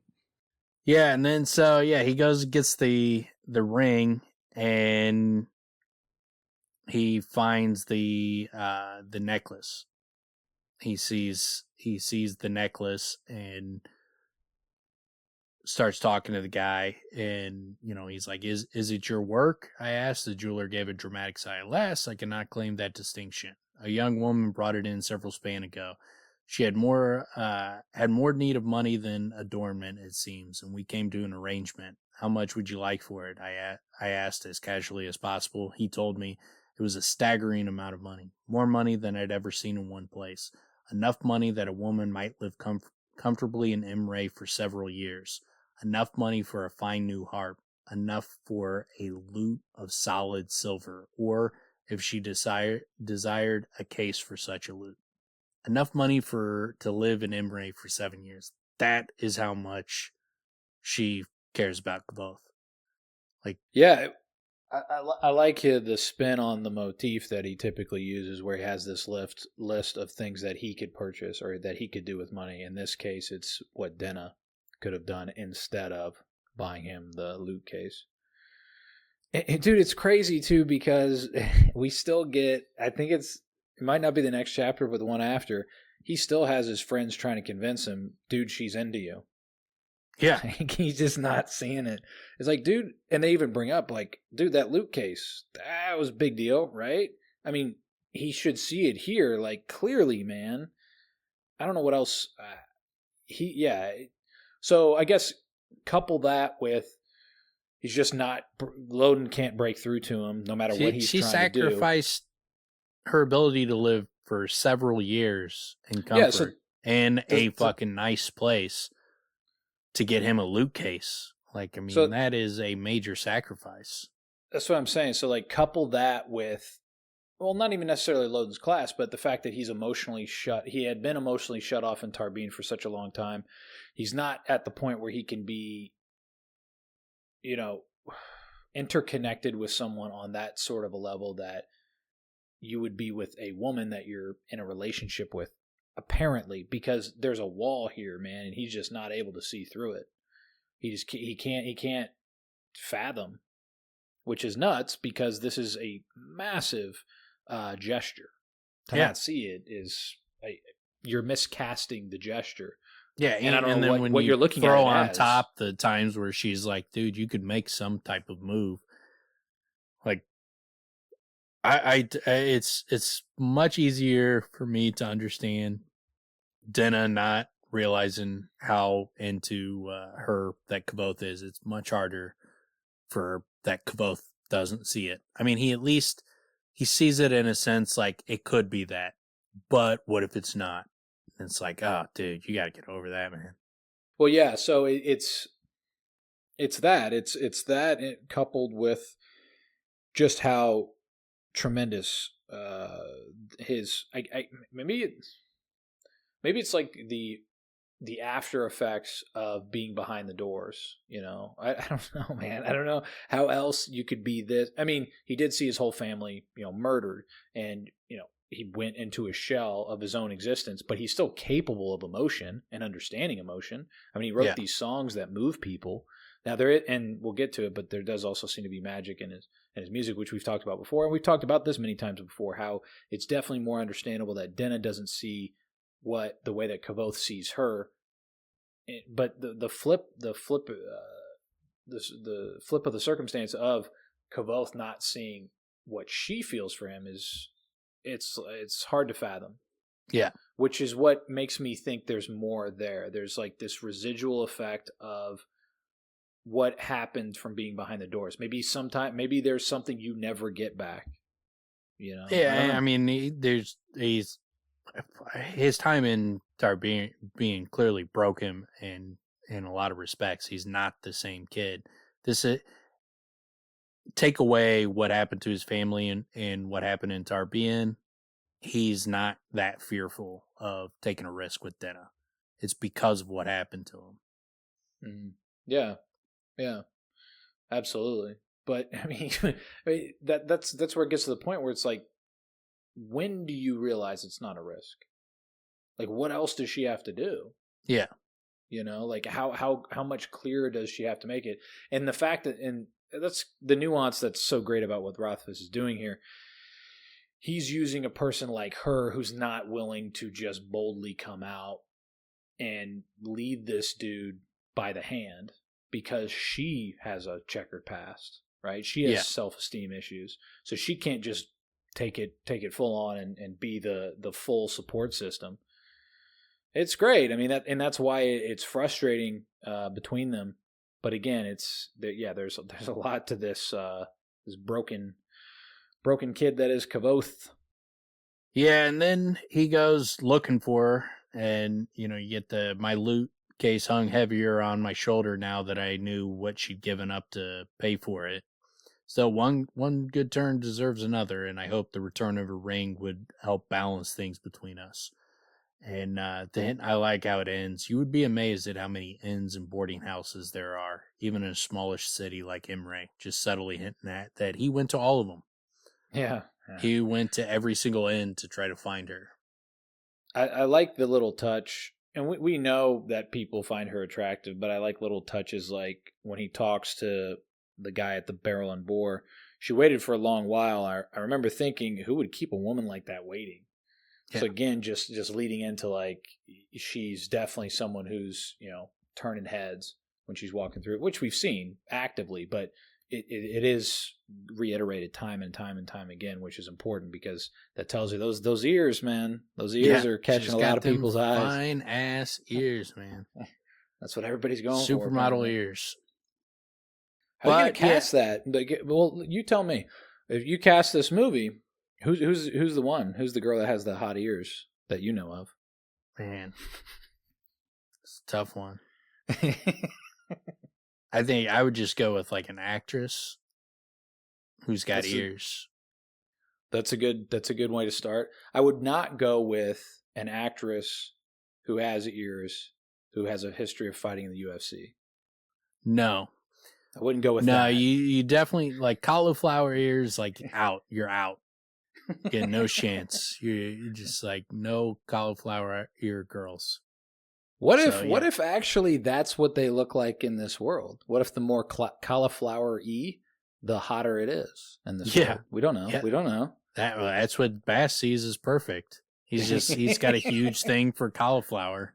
The more bubbly, the better, apparently. He's like, I just love vegetables. I love human, organs, appendages to look like vegetables. Yeah. Like, man, I'm a huge fan of cauliflowers. And so, when I see a girl with cauliflower ears, shit's hot. I get it. It doesn't literally look like cauliflower. Yeah, it does. I mean, you're making it sound like it literally. No, it literally looks like they got cauliflower coming out their ears. Coming out their ears. Yeah. Why would they call it that if it didn't look exactly like that? You don't make any sense. You say a lot of stupid shit. There's that Biggie line. Putting carrots in my baby girl's ear.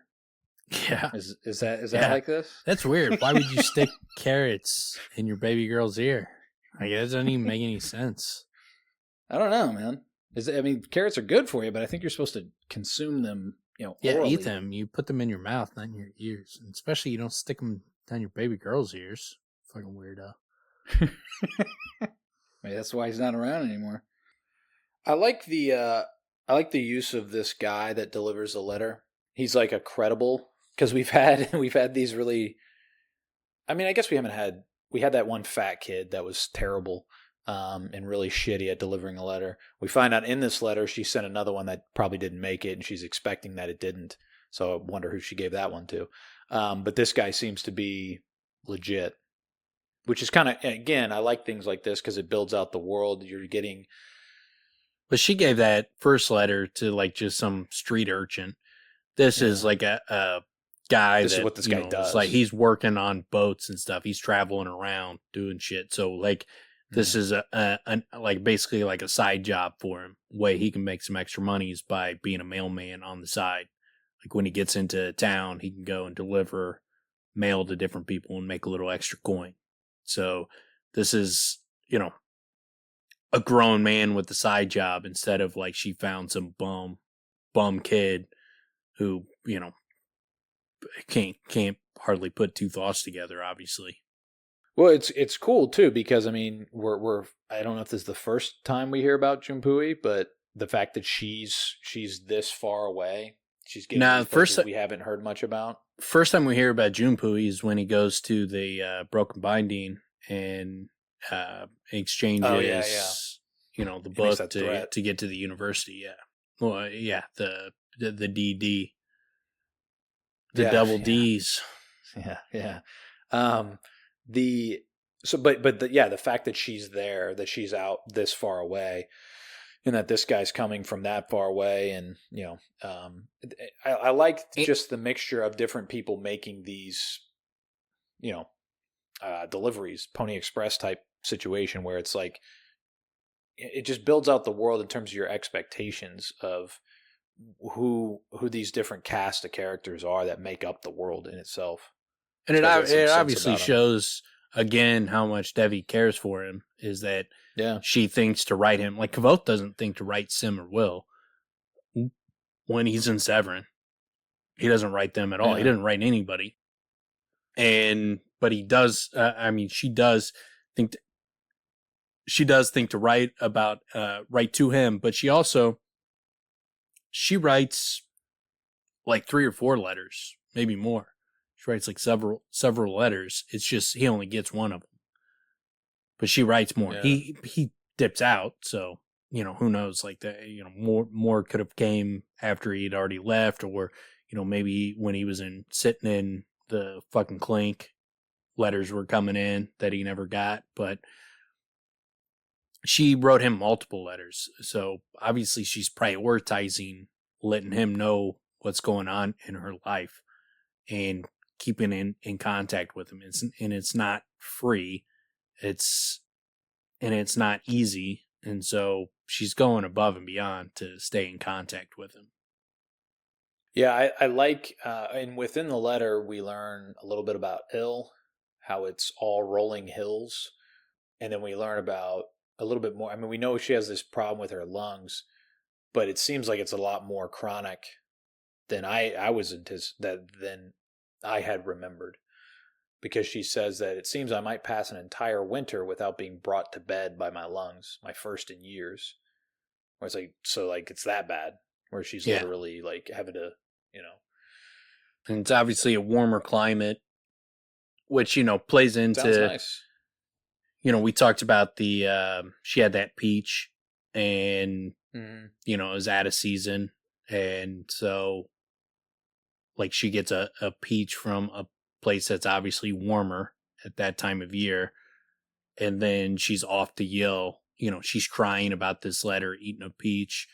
And then she's off to Yale, next thing we know. So I think that it's likely that letter, that peach came from Yale. That letter came from someone from Yale, and the circumstances is obviously, I think, of that letter is probably what drove her to Yale.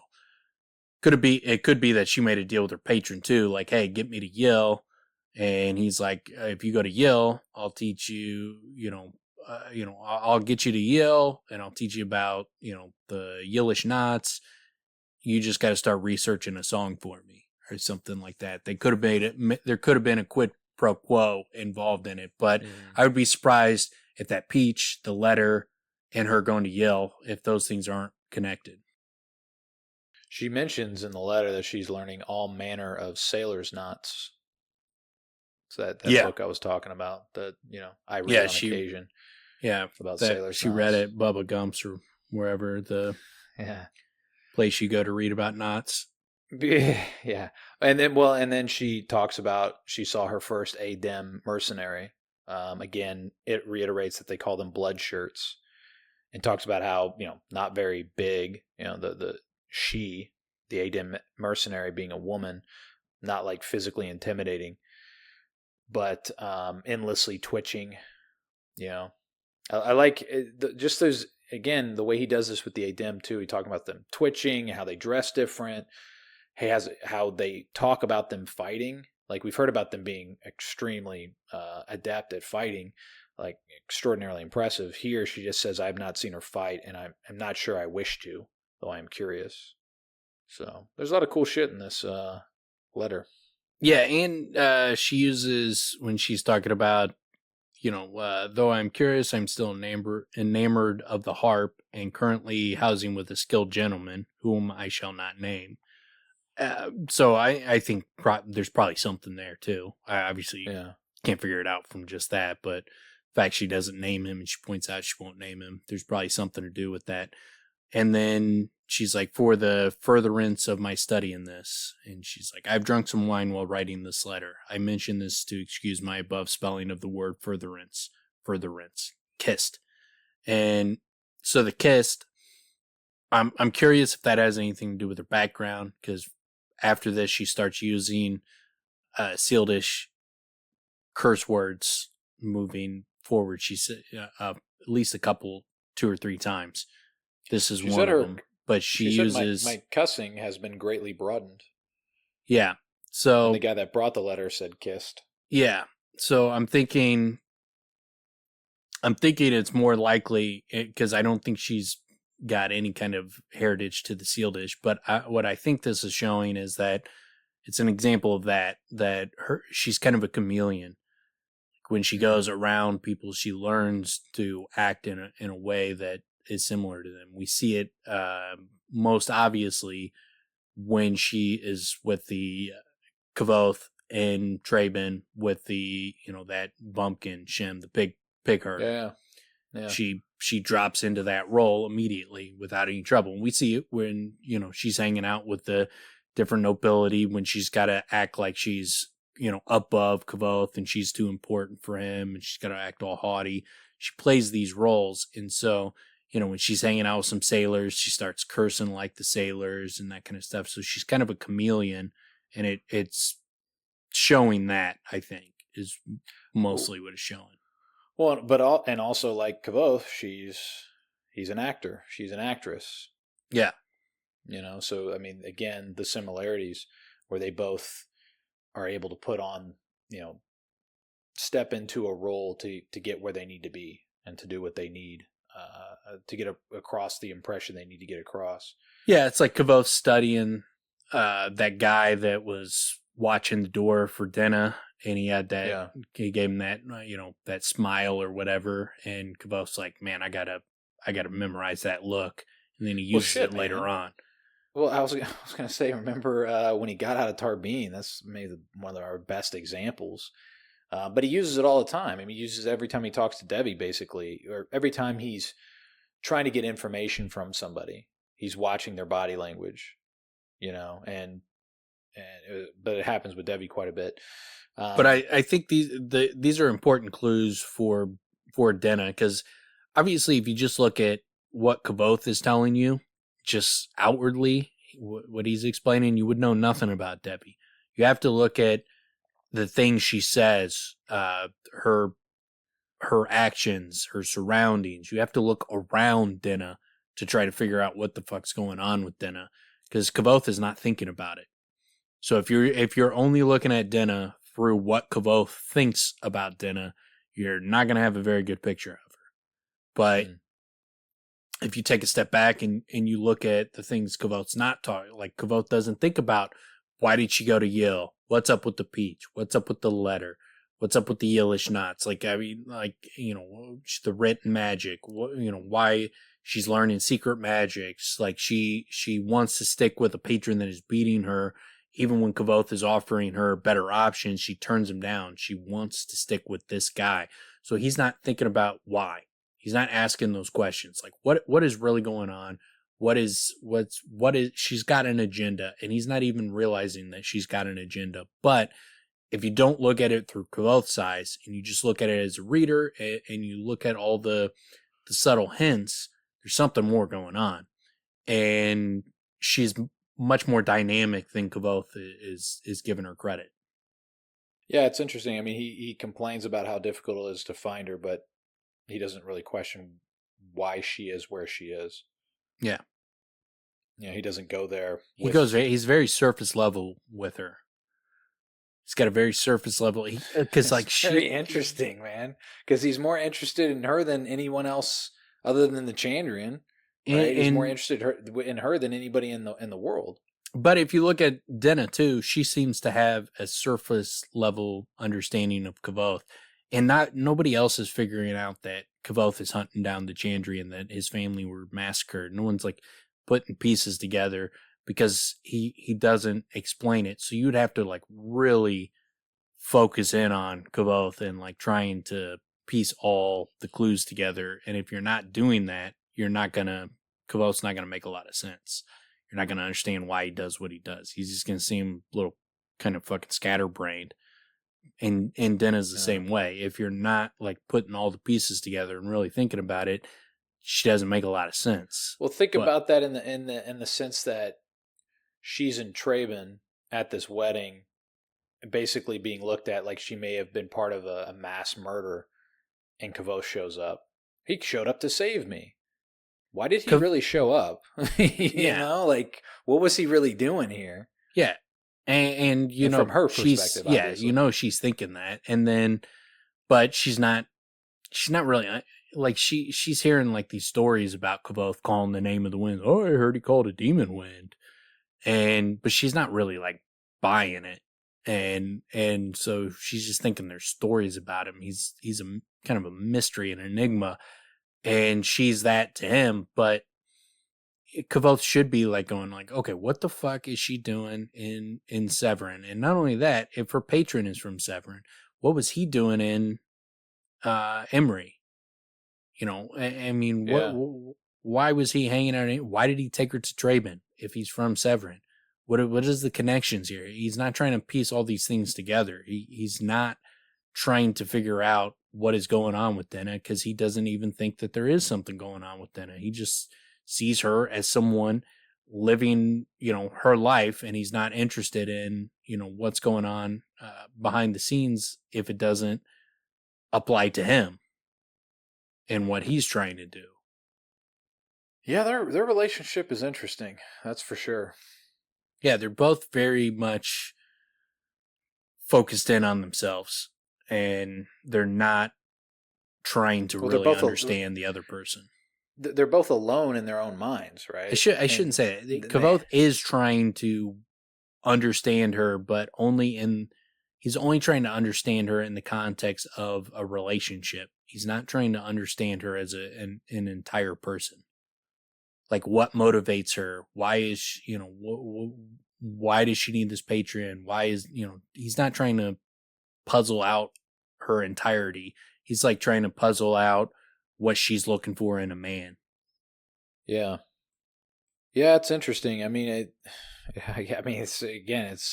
it keeps us, we're constantly like wanting to be fed more, right? About the two of them and in terms of how they relate to one another, what they know about each other, and then like in the context of how curious they are about the other person.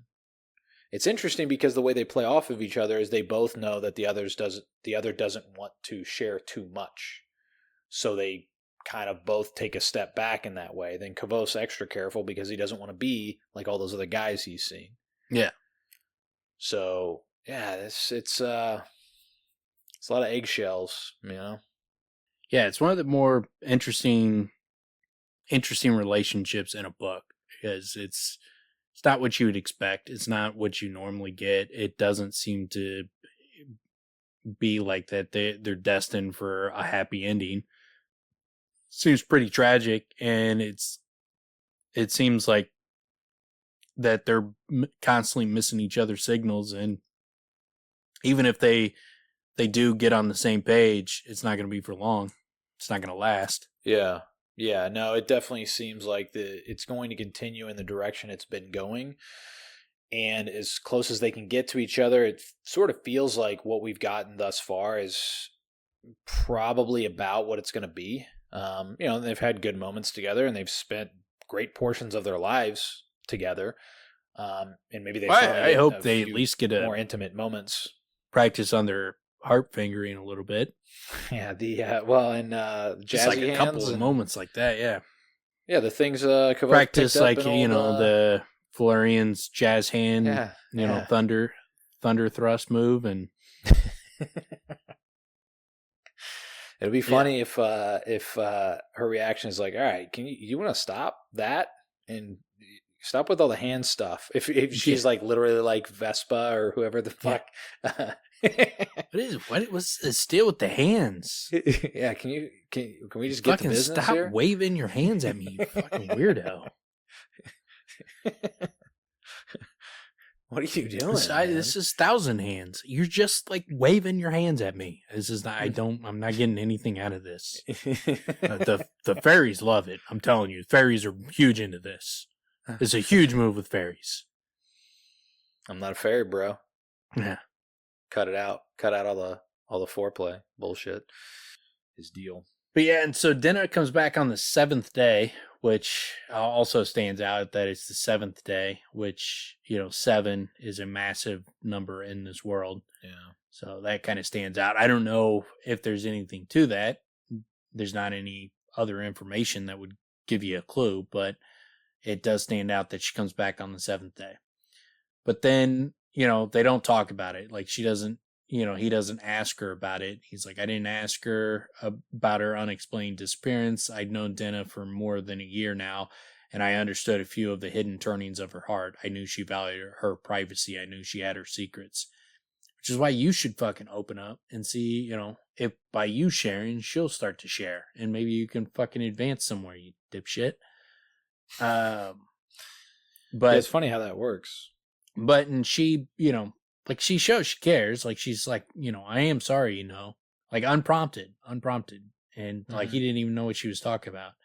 And when Denna didn't say anything immediately, I turned to look at her. There was no moon, which there's a lot of theories that Denna might be the moon or a part of the moon. And I think that makes it hard because if there is no moon, that means the full moon is in the Fae, and she is definitely not in the Fae at this moment.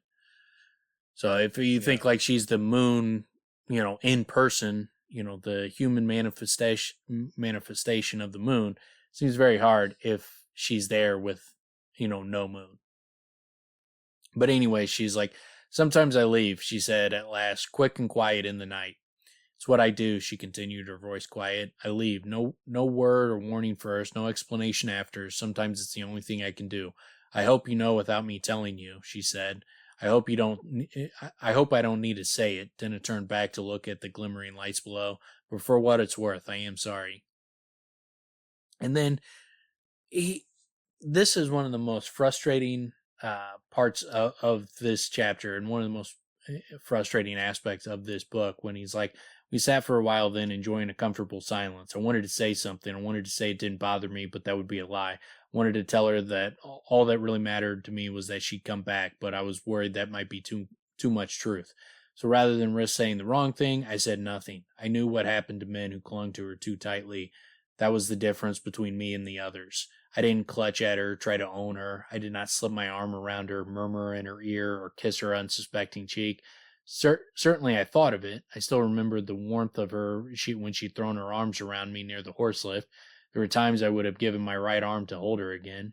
But then I thought of the faces of the other men when they realized Den was leaving them. I thought of all the others who tried to tie her to the ground and failed. So I resisted showing her the songs and poems I had written, knowing that too much truth can ruin a thing. And if that meant she wasn't entirely mine, what of it? I would be the one she could always return to without fear of recrimination or question. So I did not try to win her or and contented myself with playing a beautiful game. It's like, no, you're not. You're not playing a beautiful game. You're playing a fucking weak-ass pussy game, man. Yeah. Yeah, this is not a beautiful game. It's putting a bow on it and making it seem like it's he's doing some nuanced, great. He's in the friend zone. He's literally put himself in a position where he's settling for much, much less than what he actually wants, and what would actually be better for the both of them. Like we heard in chapter 65, Braden talking about like the beautiful game, and it wasn't about being timid. It was the exact opposite about timid. It was like fucking coming in, kicking in the door, and fucking blowing the fucking place up. Like, I mean, he's like, no, man, it's not about being fucking timid. It's about being fucking bold and daring. Not only that, and fucking going in guns blazing. Not only that, it's also knowing that you could lose and doing it anyway. That's like Braden's whole thing about the beautiful game, is going in knowing there's a trap set for you and still overcoming it. Yeah. That's the beautiful game. That's even beyond boldness. I mean, I guess that's the definition of boldness. Yeah. He's not doing that at all. He knows there's risk, and he's not willing to take it at all. No. He's not taking any risk here. No. And that is 100% not what Braden was describing. That is the opposite of it. It is being very timid, very passive, weak, and it's like, yeah, okay, so you're a good friend, but you want more than that. So like what you're doing is not healthy for yourself, man. The next line, but there was always a part of me that hoped for more, and so there was a part of me that was always a fool. There's always a part of me that was a fucking pussy, dude. Like, that's half-assed, not even fully willing to do this. So you're lying to yourself that you're playing a beautiful game because you just told yourself that you're hoping for more. And now, but that part, that part's a fool. I don't deserve it. Well, and granted, like, he's telling us this from the future, so he knows what happens. And so it could be the case that he eventually does tell her these things and it fucking blows up in his face. And so, but I think that there was a way. There was a way where he could have approached her, where he could have came at her and said, hey, look, I know you don't need a savior. I don't want to be your savior. You don't want one. You don't need one. I don't want to be that. But I've got my demons. I got my shit that I'm going through. Could have told her about the Chandrian, what happened to his family, what is driving him, why he had to go to the university and why he has to fucking devote himself there. It's like, it's not just about, I want to go there and get an education and go get a job and fuck work a 9 to 5. I got a mission. Seems like you got an agenda. There's something that you're trying to do. You have your secrets. You have your doubt. I'm just putting my cards on the table. I like you. And, but I understand, like, I'm also a person that has an agenda and I need to get revenge on the Chandra, but maybe it's something that we can help each other. I can help you with your shit. You can help me with mine. We can just fucking be partners and work together. And maybe, we can make shit work that way. That's a solid presentation. Yeah. and it's not very new. It's not nuanced, but that's exactly what I think would speak to her, is just literally putting it out there. Yeah. Obviously, he's not willing to do so, but that's the. But the frustrating part is he doesn't even think of that as an option. Like if he thought of that as an option and then was like, but I can't do that, then it'd be like, okay. He's just, he's got his hangups, but he doesn't even think of good options. Like none of his options, like his best option is like, so I'll do nothing.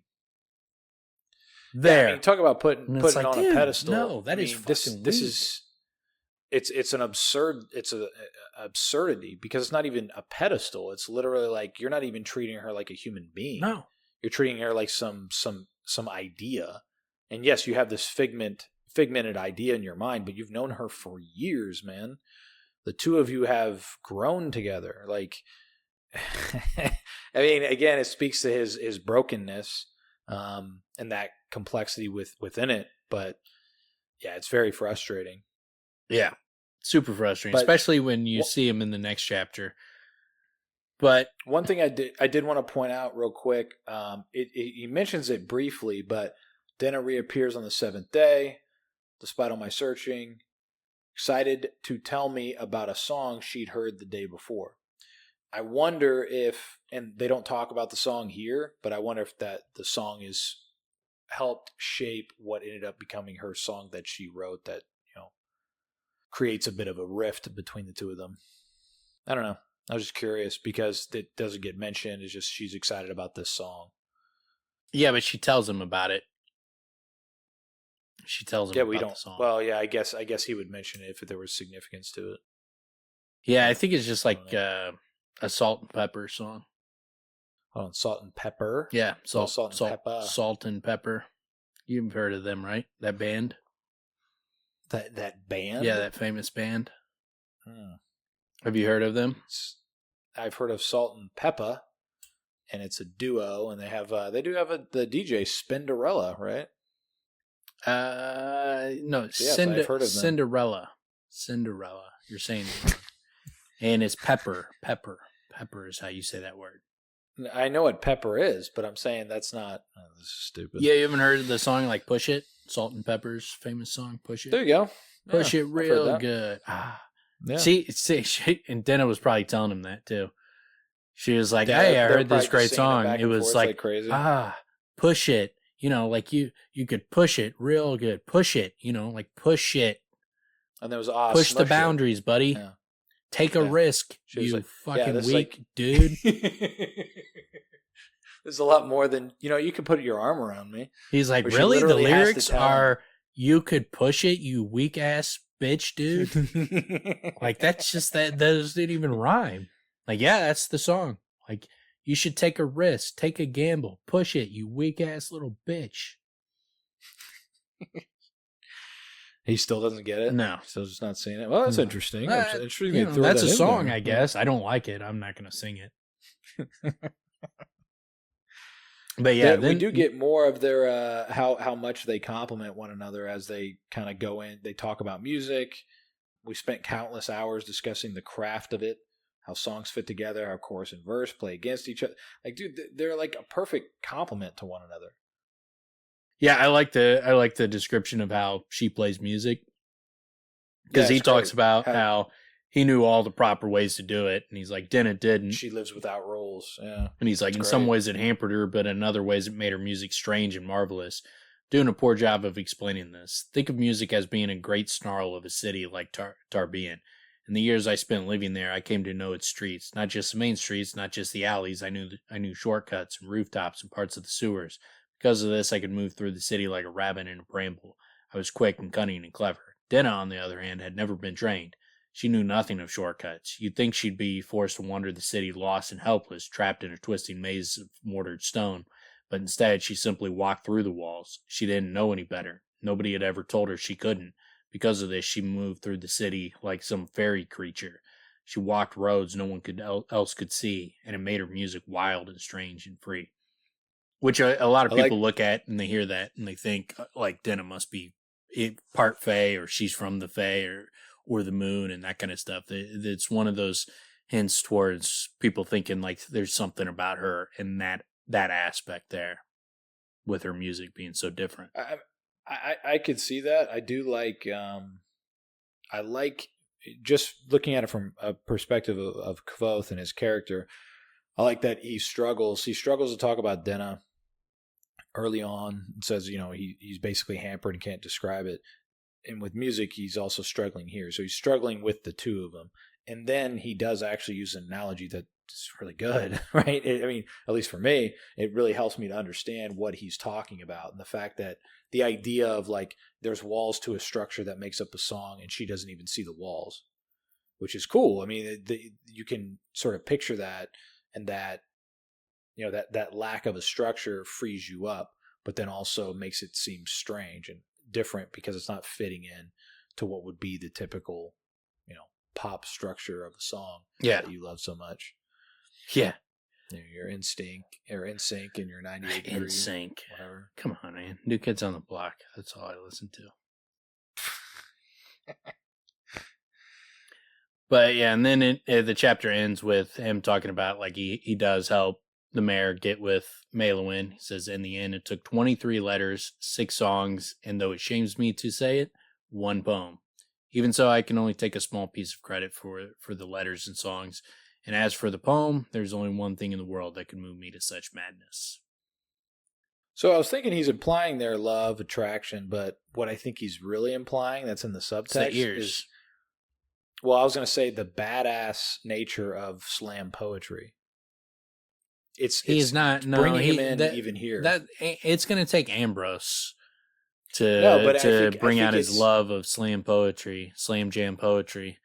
But he's Denna, he's putting out the breadcrumbs now. Yeah, he's feeling well, he's wrote one. He's broke the ice at least, but yeah, it's going to take.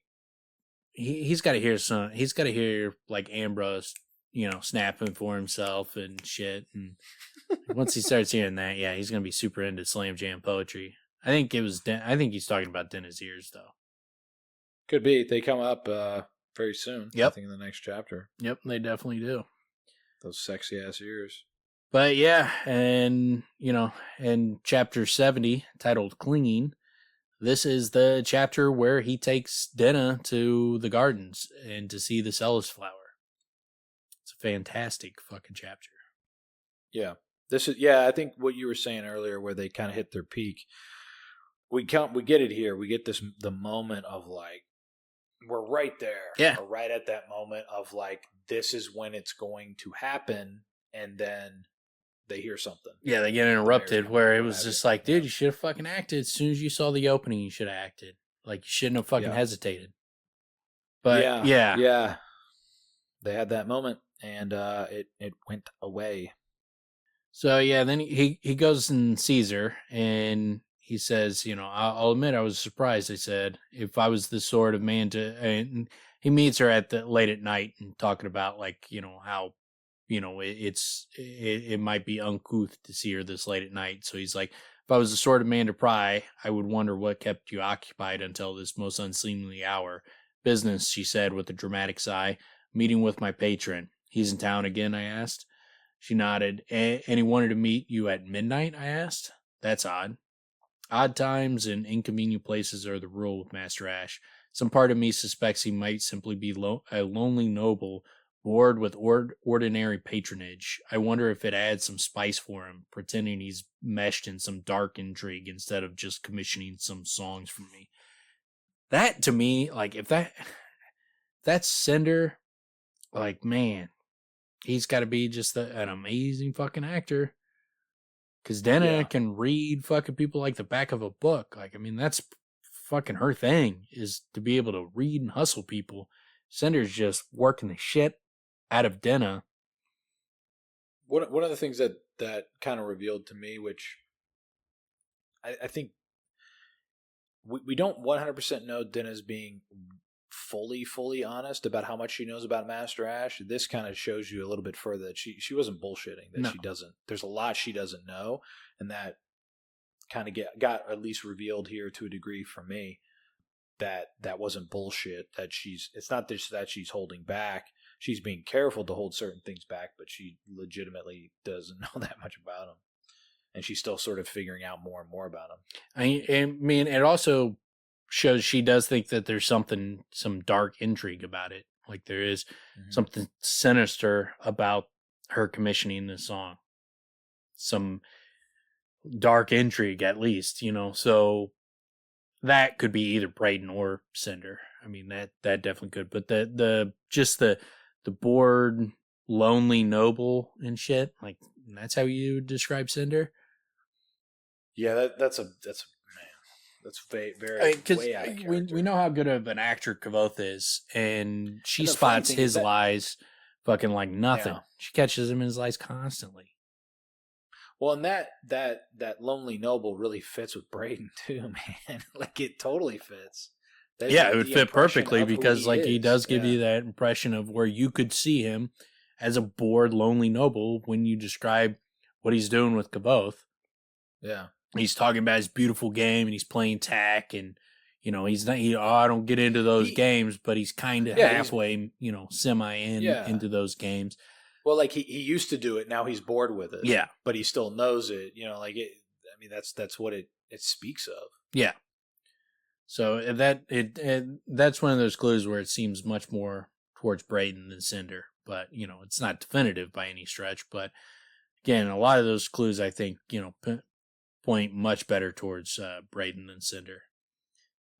Mm-hmm. But she tells him she doesn't have any plans, so he's like, "Great, let me." I got something for you. I have something to show you. It's a surprise. You'll have to trust me. And she says, I've heard each of those a dozen times. Then his dark eyes glittering wickedly, but never all together and never from you. She smiled. I'll give you the benefit of the doubt and save my world-weary jibes for later. Take me where you will. And he takes her to a hayloft. And she's like, takes her to the barn to sneak in. She's like, a hayloft? She demanded, her voice incredulous. She stopped walking and gave me an odd, curious look. You obviously have me mistaken for a 14-year-old farm girl named... Her mouth worked soundlessly for a moment. Something rustic. Greta, I suggested. Yes, she said. You obviously have me mistaken for a low-bodice farm girl named Greta. Rest assured, I said. If I were going to seduce you, this isn't the way I would go about it. So yeah, you wouldn't do shit. This seems like the classical move, the hayloft. Yeah. I mean, it seems so perfect. Yeah.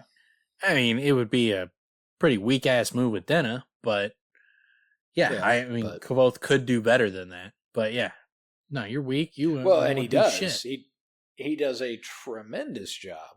Dude, this whole thing, this is like Kavoth, in my opinion, this in a big way is Kavoth at his best in terms of how he... Their whole back and forth and this whole idea of like, anyone can, or there's plenty of people that can take you to these gardens who can sneak you in. Like that whole thing is fucking the whole thing. It's like, if I was trying to seduce you, this is exactly what I would do. Like this whole fucking thing is how I would go about it. And it's like, and it worked. It was fucking great. And if you weren't such a fucking coward with her, then it would have fucking went further. But it plays into her personality so well as well, and she admits it. She even is like, "Oh, my secret heart so well." The whole thing where it's like something that would be appealing, yet there's this bend on it, and it's the fact that we're not supposed to be in here, or that we came in this particular way, even though, that's an interesting thing too. I guess I'm kind of jumping ahead, but that's an interesting thing as well. Is once they realize like they had permission, then it's like not nearly as fun. Yeah. Yeah, but one of the also big parts is when she's like, is that so? She said, running her hand through her hair. Her fingers began to idly twine her hair into a braid. Then she stopped and brushed it out. In that case, what are we doing here? So after he says, if I were going to seduce you, this isn't the way I would go about it. And she starts twiddling something in her hair. I think she's like, do it. Show me what you would do. Something along those lines. And then she's like, no, I'm not going to manipulate him like that. Is what I interpret that as. It's good timing to throw in that motif with her idly braiding her hair again. Yeah. I think she was clearly trying to do magic. I think that, I mean, because when we see the, she writes beautiful in the hair and don't talk to me and shit like that. Like, I think this is a clear example of her. She was going to use magic on him. And I think, given the circumstances, I think she was probably going to fucking be like, yo, make your fucking move, dude. And then she's like, no, I'm not going to manipulate. I like Kavoth. I'm not going to manipulate him into doing this. If he does it, it's going to be because he wants to. Yeah. But yeah, I think that is one of those times, that she does start to do magic with her braids. But then, then he makes tells her about, I can sneak you in here. Anybody can, walk you through the front door. I can sneak you in. So, and she's like, yeah, you know my secret heart so well. And then he's standing by the ladder and she's like, hold on, you aren't being genteel. You're trying to get a look up my dress. I give her my best offended look, pressing my hand to my chest. Lady, as a gentleman, I assure you, she swatted at me. You've already told me you're not a gentleman, she said. You're a thief and you're trying to sneak a look. Which I hope he was. Good for him. Fucking his other shit is all, weak as shit. So yeah, trying to get a little peek, at least there's some kind of bravery in that. So I hope that was the case. Except he wouldn't have looked up. He wouldn't have took a peek. Not only would he have not have looked up, he would have pointed out that he would never do something like that. I would never look up. Ever. And not only would I never do that, I would never think to look up. She's just standing on the fucking ladder twerking, and he's like, I'm not going to look up. She's like, no, I want you to look up. He's like, you're not going to get me to fall for that one. He's like, God damn it, man. There's nothing I can do to get this guy. But then, so he brings her into the garden, and he's like, I don't know if you remember, I said softly, not wanting to intrude upon the silence. A conversation we had some time ago. We talked to flowers. I remember, she said just as softly. You said you thought all men had their lessons in courting from the same worn book. Oh, I'd forgotten. I did say that, didn't I? I nodded. You said they all brought you roses. They still do, she said. I wish they'd find a new book. You made me pick a flower that would suit you better, I said. She smiled up at me shyly. I remember. I was testing you. Then she frowned. But you got the better of me by picking a flower I'd never heard of, let alone seen. I don't know if you've seen them yet, I said, but here is your Celis flower.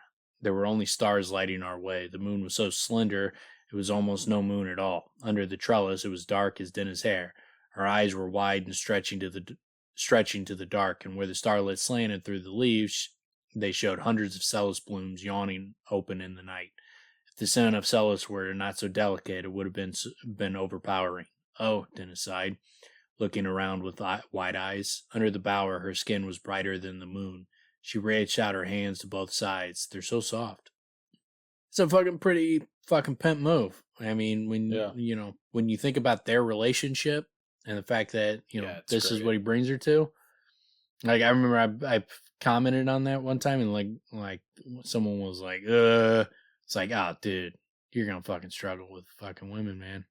Like, if you can't recognize that was a fucking pimp move by Kavoth, like, man, girls are not guys, dude. You're gonna have to fucking learn that at some point. It's great. I mean, the whole situation, how it plays out. They talk about it again, and then boom, they're right there.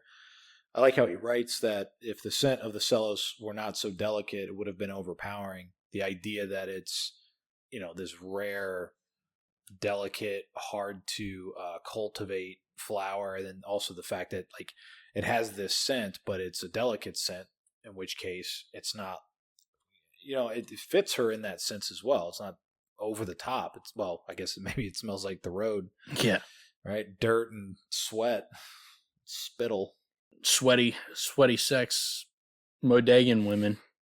Sweat and sex. Yeah. But yeah, and then and it's like the silence stretched until I started growing comfortable. So now you know your flower, I said. It seemed a shame you'd never seen one. They're rather difficult to cultivate from what I've heard. Perhaps they do suit me then, Dennis said, softly looking down. I don't take root easily. And, gets a little quiet, and then she's like, she gets real. You treat me better than I deserve, Dennis said at last. I laughed at the ridiculousness of that. Only respect for the silence of the garden kept it from rolling out of me in great booming laugh. Instead, I stifled it as much as possible, though the effort threw me off my stride and made me stumble. Denna watched me from a step away, smile spreading across her mouth. But that's one of those things where you see that Denna's got, a similar problem as Kavoth. I mean, we constantly talk about how they mirror each other. That's a perfect example of their mirroring. Like, she does not see herself as worth the effort that he puts in. Yes, 100%. But then I also wonder if it's because they're not in the roles that would make it more appropriate. I don't know, because I think she's got some skeletons in her closet, and so I think she doesn't feel like she deserves it. That's undeniable. Yeah. But and the fact that she says it, that's her opening up. Yeah. You know what I mean? And she's done that a couple times where she's like, where she insinuates and like blankly just tells him. And it could be that, like his agenda is getting revenge, but her agenda could be righting a wrong. Maybe she did something wrong that ended up in disaster. And so she's trying to right that wrong. And whereas his is he's seeking revenge. So they have their agendas, but they could be different. Like that. I mean, that hints at that, where she's like, I don't deserve you. But it could be any number of things, because Kavoth doesn't think he deserves her or deserves to be with someone, or anybody would want to be with him.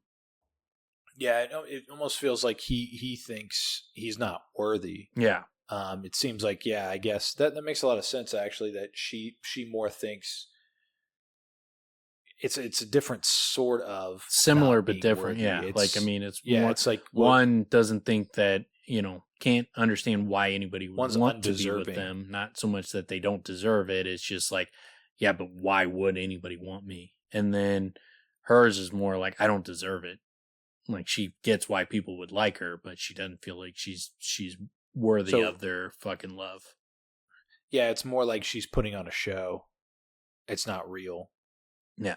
You know what I mean? Like she's playing a role, which is interesting because that's what Kavoth does in so many circumstances as well. I mean, he's a fucking actor, right? Yeah. But yeah, then so it goes to, it's quite a thing, she said. There are so many men all endlessly. Or wait, no. Before that, she's like, 4 days ago, I turned my foot on that loose flagstone, she said softly. Remember, we were walking on Mincet Lane. My foot slipped and you caught me almost before I knew that I was stumbling. It made me wonder how closely you must be watching me to see something like that. You had your hands on me then, sure as anything, steadying me. You almost had your arms around me. It would have been so easy for you then, a matter of inches. But when I got to my feet beneath me, you took your hands away. No hesitation, no lingering, nothing I may take amiss. It's quite a thing, she said. There are so many men all endlessly attempting to sweep me off my feet, and there is one of you trying just the opposite, making sure my feet are firm beneath me, lest I fall. Almost shyly, she reached out. When I moved to take your arm, you accepted easily. You even lay your hand on mine, as if to keep it there. She explained my movement exactly as I was making it, and I fought to keep the gesture from becoming suddenly awkward. But that's all. You never presume, you never push. Do you know how strange that is to me? We looked at each other for a moment, there in the silent moonlight garden. I could feel the heat of her standing close to me, her hand clinging to my arm. Inexperienced as I was with women, even I could read this cue. I tried to think of what to say, but I could only wonder at her lips. How could they be so red as this? Even the cellist was dark in the faint moonlight. How were her lips so red? Like, two things. One, I tried to think what to say. There's nothing to say, dude. Just fucking kiss her at that point. Yeah. Like, what are you doing? And stop. Yeah. Stop thinking, dude. Yeah. Just fucking react. But you also skipped over, you could put your arm around me, Like, they have a back and forth where he basically is like, you've done all these things for me. You sung as my Elohim. You gave me a loot case, which saved my life. Did I tell you about that? Yeah, it literally saved my life. Like, I owe you. And she's like, well, this is a great start. And And then she goes as far as, I've always liked moonless nights best. It's easier to say things in the dark. It's easier to be yourself. I mean, she's laying it on here. And then you could put your arm around me, you know? Like, we're walking in the gardens alone in the moonlight, such as it is. Such things are permitted, you realize, and just keeps going in that direction. And I like that. I like, too, that he mentions, he's like, her sudden change in manner caught me off guard. Since we had met in Severen, I'd courted her with wild, hopeless pageantry, and she had matched me without missing a beat. Each flattery, each witticism, each piece of playful banter she returned to me. Not in an echo, but a harmony. Her back and forth had been like a duet, but this was different. Her tone was less playful and more plain. It was so sudden a change that I was at a loss for words. That's a perfect example of an aspect of them we've talked about a lot, in that it's like they are singing a song or making a play, doing a dance, where it's not real, and then she is at that moment she's being real. Like, dude, you could fucking try something, man. Yeah, like she's basically treating this. She's basically like, oh, so this is a date. You know what I'm saying? Like, so we are actually on a date now. This is you and me. This is not a fucking play. We're not joking around. Like, it's just us. We don't have to put on a fucking show. I don't have, Jared DeBrickshaw next to me. Like, this is just us. And he doesn't know what to do. He doesn't know what to do when it's not acting, And Jared does not have a brickjaw. Kellen is I know. I'm just saying any of those dudes. Yeah, but I like her. Kellen's the fucking greatest character in this book. So since you like fucking him so don't be much, giving everybody else his brickjaw. Great Alcenti's better. I do like the analogy. The analogy she uses is tremendous. Like the idea of, Rothfuss, give credit, swept off my feet versus feet firmly on the ground. Yeah. It's a really interesting, I remember long time ago, a woman describing to me that this is something that so many women basically need, is affirmation that their feet are on the ground right now or at all times. Just that affirmation, that reassurance that shit is okay, things are okay. Like, that instability is a problem for a lot of people, not just women. It's a problem for everybody to some degree, is having that instability, which can really run around in their mind, and they need reassurance. And that's a big part of what a lot of people look for in a relationship. Yeah. I mean, especially if you're a dude, you want to be a rock, man. Like, whatever you got to do to be the rock, you need to be the rock. I mean, especially. And that's what's so interesting about what she's staying here. Dude, these guys that are trying to sweep her off her feet, it doesn't fucking work. I don't need you to buy me everything in my vicinity. Now, when she does get something, she can turn around and use it. Fine. That dude's not going to be around. She's going to have the thing that she can then pawn. She can give a fuck about the guy, because that's not what she's looking for, Yeah. She's looking for that stability, but her own version of that stability where it's her own, right? Yeah, it's kind of, if you're a guy, you got to work your shit out during the good times, because when shit hits the fan, you got to be the fucking rock, man. In most relationships, 99% of relationships, you better be the fucking stable force when shit hits the fan. The guy that fucking, deaths in the family, bad shit happens, someone needs a shoulder, you need to be the fucking shoulder. You can't be fucking, not everybody can be losing their fucking shit. It's a funny, and this isn't directly related to that, but it's kind of in a way related, that for so much of, like, for my life, I'm like, I'm bringing so much shit to the table, and then you realize until you get older, you're like, oh, I wasn't really bringing much to the table until, like, you start to get a little bit older, and you're like, oh, so I actually, it's all relative, and as you start to advance as a human being, you're like, now I actually do have a lot more to offer other individuals. Early on, you're just like, ridiculous amount of self-confidence in yourself, not being cognizant of the fact that you're not actually bringing much to the table for another individual. Yeah. And actually being able to provide or take care of them emotionally as well as, just financially.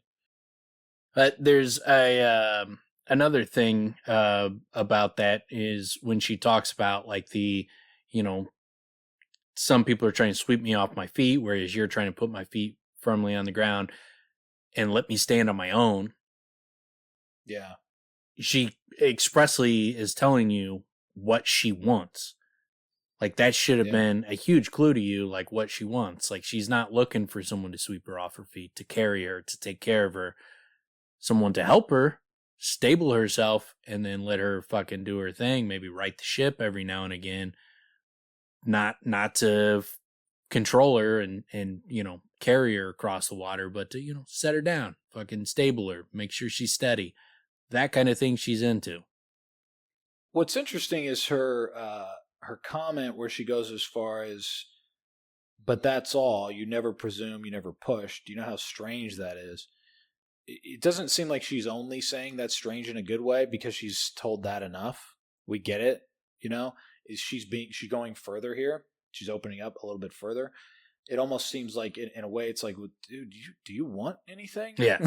You know what I'm saying? It would be strange because he's obviously giving signals that he's into her, but then fucking he's giving a bunch of signals that he's not into her. Yeah. And that's because she keeps telling him, like, hey, you can make a move. You can try something. You can do something. And he's just like, oh, no, I hear you. Yeah, I got you. So okay. So I guess I read the signals all wrong. You're not going to do it.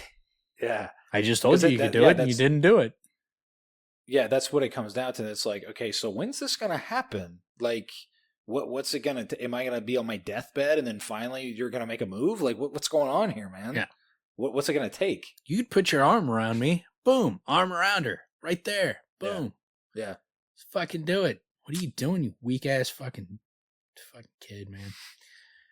But yeah, then, says, someone's coming, and then it's the mayor. Well, I was going to say, because it ties in so well with what you just said, and I know we made this point, but it should be pointed out here.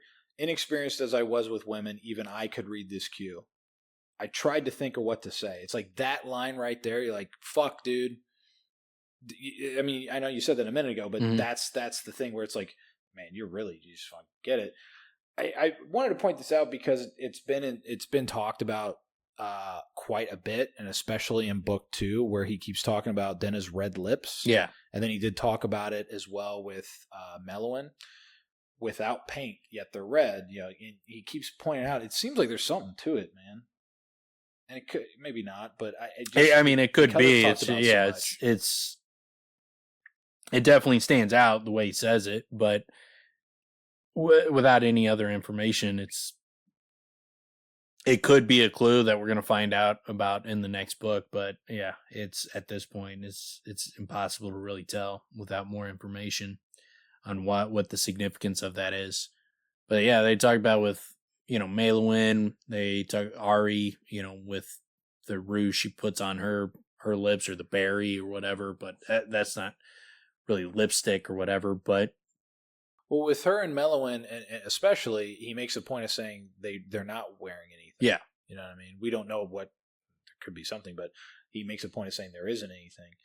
And he's said that a number of times. That's what I was saying a minute ago when I find it impressive that we're in book 2, all these pages of reading about Denna, yet he's still able to give more details about her that he hasn't given before. And one of them was the lips. And I hadn't really brought it up in the past, I don't know, 40 chapters that it seems that they've been in there, but that he's been mentioning this, but thought I'd mention it now because we just also got it with Melwyn. Yeah. Yeah, it definitely stands out. It's just we need more information to really know what the fuck it means. Some people speculate that Denna is also a Lackless, and I hope that is not the route Rothfuss goes. I hope it is. Yeah. I've also heard, the grossest theory I've heard is someone say that Florian is actually Lorien. And I'm like, dude, no, I will burn these books if Florian is Kavoth's mom. Like, no, that cannot be the case. Dude, that's so weird because that's not even like an Oedipus thing. That's just disturbing. Yes. It's such a weird. Like, you know what that reminds me of? His mom would know. Like, she would know. She would know that's her kid. Like, it'd be so messed up.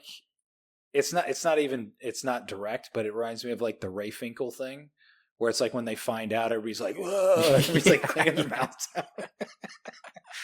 It reminds me of that because, like, what else do you get out of this? It's just disgusting. Yeah. Ugh. I have had a few times where it's like, is Denna his cousin? Dude, Is their bloodline related in some way? I hope they don't go that route. Like, there's enough fucking incest stories. We can take a break on incest stories. Like, fucking give a rest. I mean, but in these contexts, the circumstances that you just described, it does not add anything that makes the story more interesting as far as I'm concerned. It's fucking gross. Like, it's not a twist that's like, oh, well, that's cool. I mean, it's like, no, it's fucking disturbing. Yeah. I don't want him to go that route. I would not be a fan. I would be very disappointed. But yeah, then so they see, he's like, that's the mayor and his young lady love. Oh, and before that, he's like, her hair fell like a curtain down the side of her head, and the tip of her ear was peeking out through it. It was, at that moment, the most lovely thing I had ever seen. Did you know Bast is listening to this story right now? And Kavoth is getting very fucking pornographic. Like, Bast is like, face is like getting flushed, his fucking fidgeting. Temperature's rising. He's like, whoo! Yeah, it's fucking getting hot in here. Crotch. So steamy. Dude, it is a weird thing. This makes me think Rothfuss has an ear thing, because how he says it, it was at that moment the most lovely thing that I had ever seen. Dude, he's looking her in her eyes. He's looking at her lips. He's he was just staring at her, they were about ready to kiss, and then he's just like, yeah, but that ear wasn't showing from the front. The hair's covering them. Now I see the tip. I see that tip of the ear. Yeah. This is lovelier than that. Yeah, so what was he laughing about? Ear. Fucking Bass. See, this might be Kavoth reacting to what Bass said, and Bass convinced him he's playing that the ears are big, or he is just putting in some porn for fucking Bass' sake. He's playing. He's just barely looking over, like, yeah. Kavoth would do that. He plays to his audience, so I think he's just putting in porn for Bass. It definitely stood out to me, where it's like, and we hear a lot about her, her beautiful ears, but yeah, it's funny because I hadn't made that connection where it is Kavoth is like, yeah, what are you talking about, Bass? Yeah. Like, I think you made the ears. Point. It's enough. Yeah. It's enough, bro. Yeah. It was the best thing I've ever seen was when I saw the tip of her ear. He does say it's the loveliest thing he's ever seen, and he's been close to Denna in a lot of other situations. Yeah, he's seen her like showing scandalous amount of fucking leg and breast and shit, and then he's like, yeah, but she showed me ear tip. That was it. Tip of the ear. Ear tip. Not even full ear. He didn't even see full ear. He just saw the tip of an ear. By the way, is that even the best part of the ear? The tip? Of course. We're talking about the top, right? Yeah. That's the tip, right? Yeah. Okay. It's 100% the best. 100%. Okay. Like, if you're going to, suck on an ear. You can't even say it. You can't even say it. The visual of, sucking the top of an ear. Oh shit! By the way, if you are going to, it's not even a natural part to go to. No, it's the fucking weirdest part you can go to. Yeah. To the earlobe would be the normal thing that people go to, but to suck on the tip of the ear. Oh man, that visual fucking got me. The fucking tears in my eyes. The bottom of the lobe, the side are more accessible. It'd be very weird to try to get your tongue into here. But yeah, the tip is strange. You don't even lick it. You gotta suck on the tip.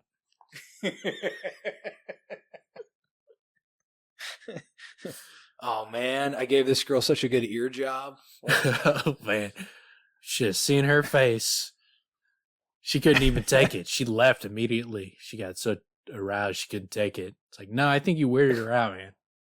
Yeah. She was just like, I have to go to bed now. Yeah. She was just, I guess we were done. It was so good for her. Yeah. Oh man, good stuff. But yeah, then so they see it's the mayor, and I like that the mayor, as he's walking by, it's like, "Not for you, my dear," I heard the mayor say as clearly as they pass near us. You shall have nothing but roses. Denna turned to look at me, her eyes wide. She pressed both her hands against her mouth to stifle her laughter. He has a copy of the same worn book, she said, her eyes dancing. I couldn't help but smile. Apparently. So that's the mayor, she said quietly, her dark eyes peering between the leaves. He's shorter than I imagine. So I think he's probably like 4'9", like you, little short guy, little shrimp. But I love the shorter than I imagined that celebrity like conundrum that exists. Yeah. Which, dude, I swear, man, the celebrity is either 6'1", if it's a guy, he's either 6'1", or wow, he's shorter than I thought he'd be, or he's way taller than I thought he'd be. You know what I'm saying? Like he's 6'2". Wow, he's super tall. If he's 6'1" or 6 foot, then it's like, oh, that's what I expected. Like I think it was one of the Stormlight episodes we recorded recently where we were talking about like going up to celebrities no matter how tall they are and be like, man, or how short they are. Like, man, you're way taller than I expected. Like if they're like 5'6", they're like, man, you're way taller than I expected. Like, how tall did you think I was? I was like 3'6". I like the idea of doing that to someone that like notoriously like Tom Cruise. Yeah. And it's like, whoa, dude, you are huge. Everybody talks about like you're short, but dude, you're huge, man. Yeah. You're like a normal sized person. I thought you were like freakishly small. That'd be great if you're like 6'2" and to do that and then be like high five. Yeah. Put it way up where you can't even reach it. Reach way up. Like stand on your tiptoes, reaching as high as you possibly can. Like this dude is trolling me in the weirdest way. But yeah, so then he's like, would you like to meet him? I asked. I could introduce you. Oh, that would be lovely, she said with a gentle edge of mockery. She chuckled, but when I didn't join her laughter, she looked up at me and stopped. You're serious? Probably shouldn't burst out of the hedge at him, I admitted, but we could come out on the other side and loop around to meet him. Gesture with my hand at the route we could take. I'm not saying he'll invite us to dinner or anything, but we can make a polite nod as we pass on the path. Denna continued to stare at me, her eyebrows furrowing in the faint beginning of a frown. You're serious, she repeated. What do you... I stopped as I realized what her expression meant. You thought I was lying about working for the mayor, I said. You thought I was lying about being able to invite you in here. Men tell stories, she said dismissively. They like to brag a bit. I didn't think any less of you for telling me a bit of a tall tale. And then this is a great line, too, where he's like, I wouldn't lie to you, I said, then reconsidered. No, that's not the truth. I would. You're worth lying for. But I wasn't. You're worth telling the truth for, too. Then it gave me a fond smile. That's harder to come by anyways. So would you like to, I asked, meet him? She looked out of the hedge towards the path. No, when she shook her head and her hair moved like drifting shadows. I believe you. There's no need. She looked down. Besides, I got grass stems on my dress. What would he think? I've got leaves in my hair, I admitted. I know exactly what he would think. And then Denna looked up as we passed the statue of a woman picking a flower. She sighed. It was more exciting when I didn't know we had permission. She admitted with a little regret in her voice. It always is, I agreed. Oh, and then, and also, too, he realizes when they go to leave, he's like, I thought about putting my arm around her, but, the moment had passed. It's like, I would have worked that moment back. I would have fought for that fucking moment. Like, oh, yeah, that's right. We talked about this. If I'm him and I'm, like, desperately in love with this girl, and we got that close where we're, like, staring at each other in the face, and he's like, even I knew, like, I should be kissing her right now. It's like, no. We need to figure out a way to get back there. The night is still young enough. I can save this. I can fucking work it back. Thing is, man, it's so hard for me to put myself in that position. I don't have that type of patience. I just don't. I would have shot my shot already. You know what I'm saying? Like when you're trying to explain it in that way. Yeah, of course. I would have tried. I mean, 'cause, yeah, you can't. I mean, it's just completely unrealistic. Now, obviously didn't live his life and all, but that line you were talking about a moment ago, I think should be one of the most stolen lines from this book for people that are in a relationship and they get caught in a lie. Yeah, because then you you're should worth lying for. like, yeah, but I lied just because you are worth lying to. Like, what? The girl's gonna be like, what does that fucking mean? Like, it's a compliment. It's a compliment. Like, I'm saying, like, you're worth lying to. Like, if you're not a piece of shit, like a piece of shit's not worth lying to. You just tell him flat out, you're great, so I'm willing to lie to you. Like, well, that makes me feel really good. You're worth telling the truth for too. So you got to kind of throw them both in there and nuance it out. But yeah, I don't recommend telling that to a girl unless it's in almost the exact same situation. Yeah, I'm not just saying throw it out there at the first time, but hey, like first date, like, you know what, you're fucking banging. I would definitely lie to you. I would tell you the truth too, but I would definitely lie to you. You're totally worth lying to. That's your pickup line is you're worth lying for. Yeah, that's what you come in with. Yeah. I like the it was more exciting when I knew when we didn't have permission.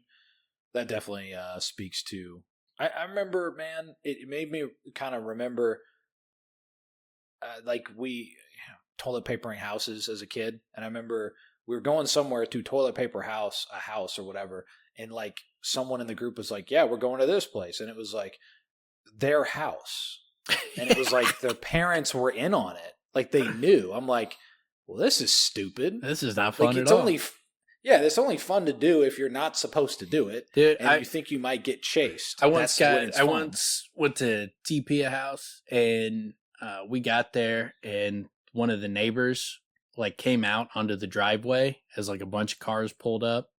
We're like probably 3 or 4 houses down, and then he's just standing there watching us with all these cars just like parked on the side of the road super late at night. And everybody, we got fucking a shit ton of toilet paper in our cars. And like, everybody's like, oh, let's just get out of here and, maybe try it another time. And I was like, man, fuck that. I was like, let's just fucking do it. I was like, I guarantee you I can get at least like 4 or 5 rolls off before he can hop in. He's going to try to run over here. I'm going to fucking get a bunch of rolls off. And then I'm going to hop in my car. He's going to have to run back to his car. I was like, I'm way faster than him. There's no way he's catching me.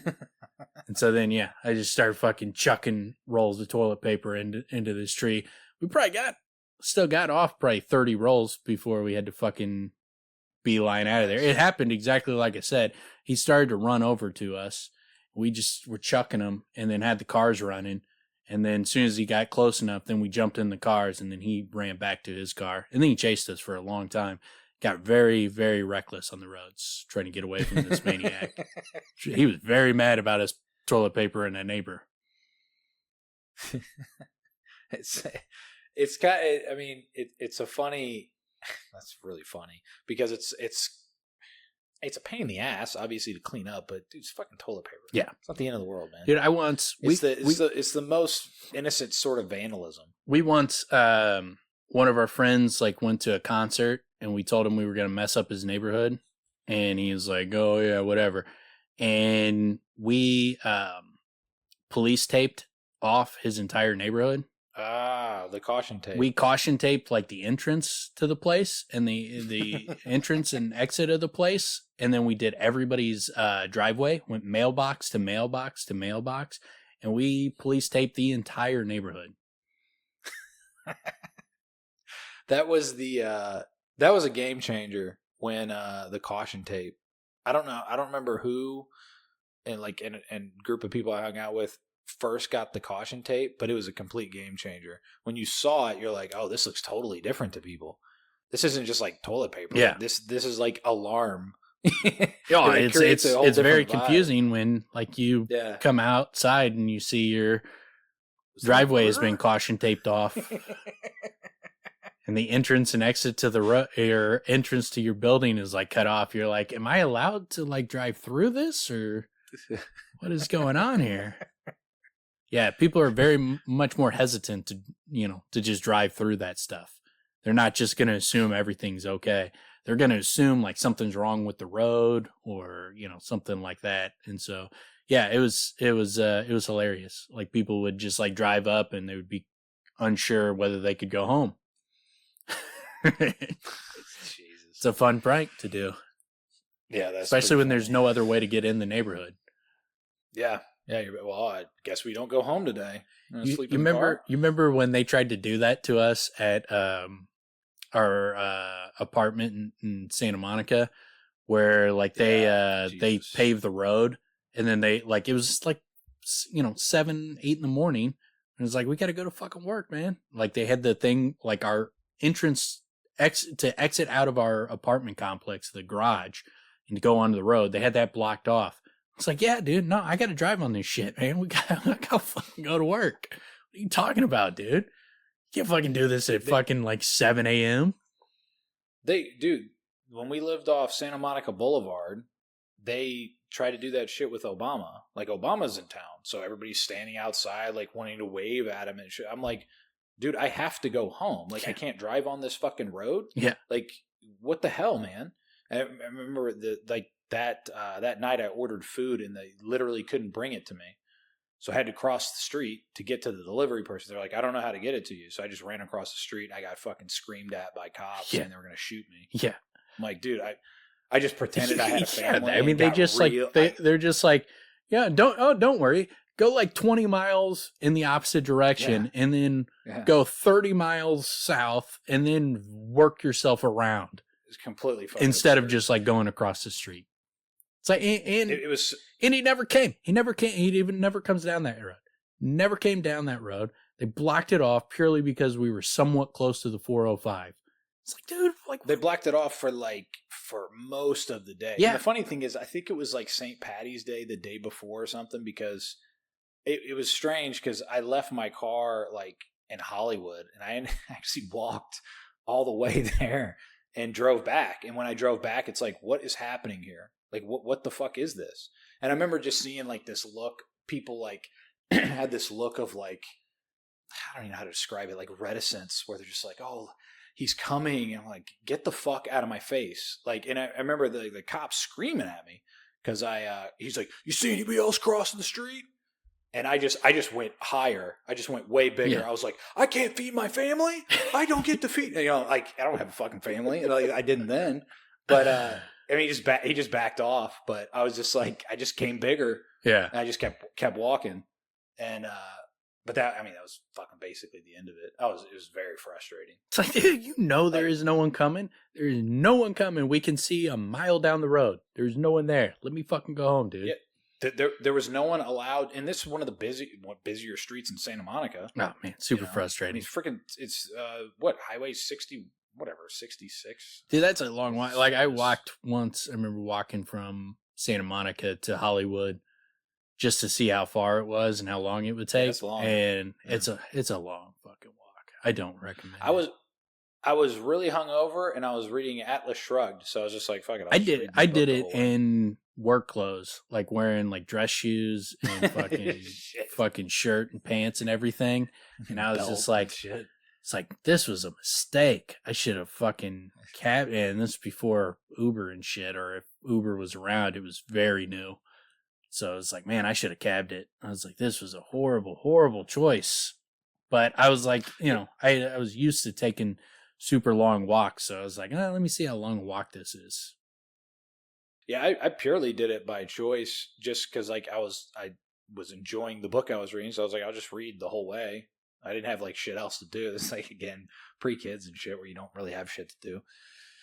And I was super hungover from the night before, so I was just like, I'll just walk off this hangover, and took a while, that's for sure. So, lesson for everybody in the audience: walks from Santa Monica to Hollywood, if you're ever in Los Angeles, not as fun as you would think. Not as fun as you would think. And if there's a president in town, could really screw up your plans. Yeah. Real big inconvenience. Be prepared. Be prepared for that. But Dude, that's the biggest thing. I don't give a shit what the reason would be. The idea that now I don't get to go home. Yeah. What are you fucking kidding me? Like, what world are we living in? Yeah, they literally block off the streets on your way home, as if like there's a million different ways you can get back to your house. This is completely ridiculous, man. It's like, dude, there's no fucking there would be no way Mario Brothers portals I can jump through. There's only fucking one way I can get home, man. I have to go this way.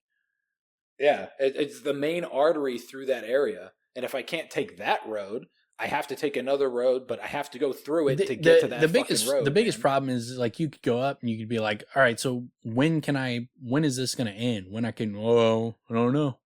Like, that's not good enough for me, man.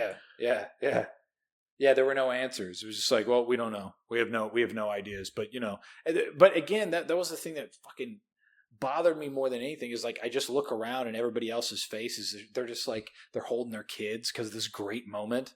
You're gonna watch a fucking car go by. Yeah, there was no car that went by. No car ever went fucking by. But that's the reason they're out there is the idea that a car will go by and you'll be like, oh yeah, I remember that day I was out there. Yeah, and, I can't roll by. I can't walk across the street, but I can stand on the sidewalk. Like, how does this make any sense? Like, there's no logic behind this. Like, the internal fucking logic of your system makes no fucking sense. How am I not a danger standing here, but if I cross the street, then I'm suddenly the most dangerous person on the planet? They don't know the exact moment that the cars could be coming. Yeah. And apparently they'll be going they're going like miles an hour. 7,000 miles an hour. It's like, it's a straight shot, man. I can see like a mile down the road. There's no cars coming. See a lot farther than that. Shit. But yeah, so what we got next week, we will get the interlude and the thrice locked box. And then things take a turn for the worse. And we might get to Denna's song, and they're falling out. And so come to the end of his time in the city, in Severen. Okay.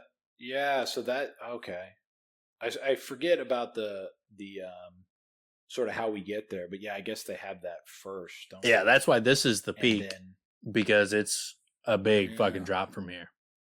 He's going to spy on her, and then the very next thing is he flips out on her. Yeah, we learn a lot. We learn a lot about Denna in that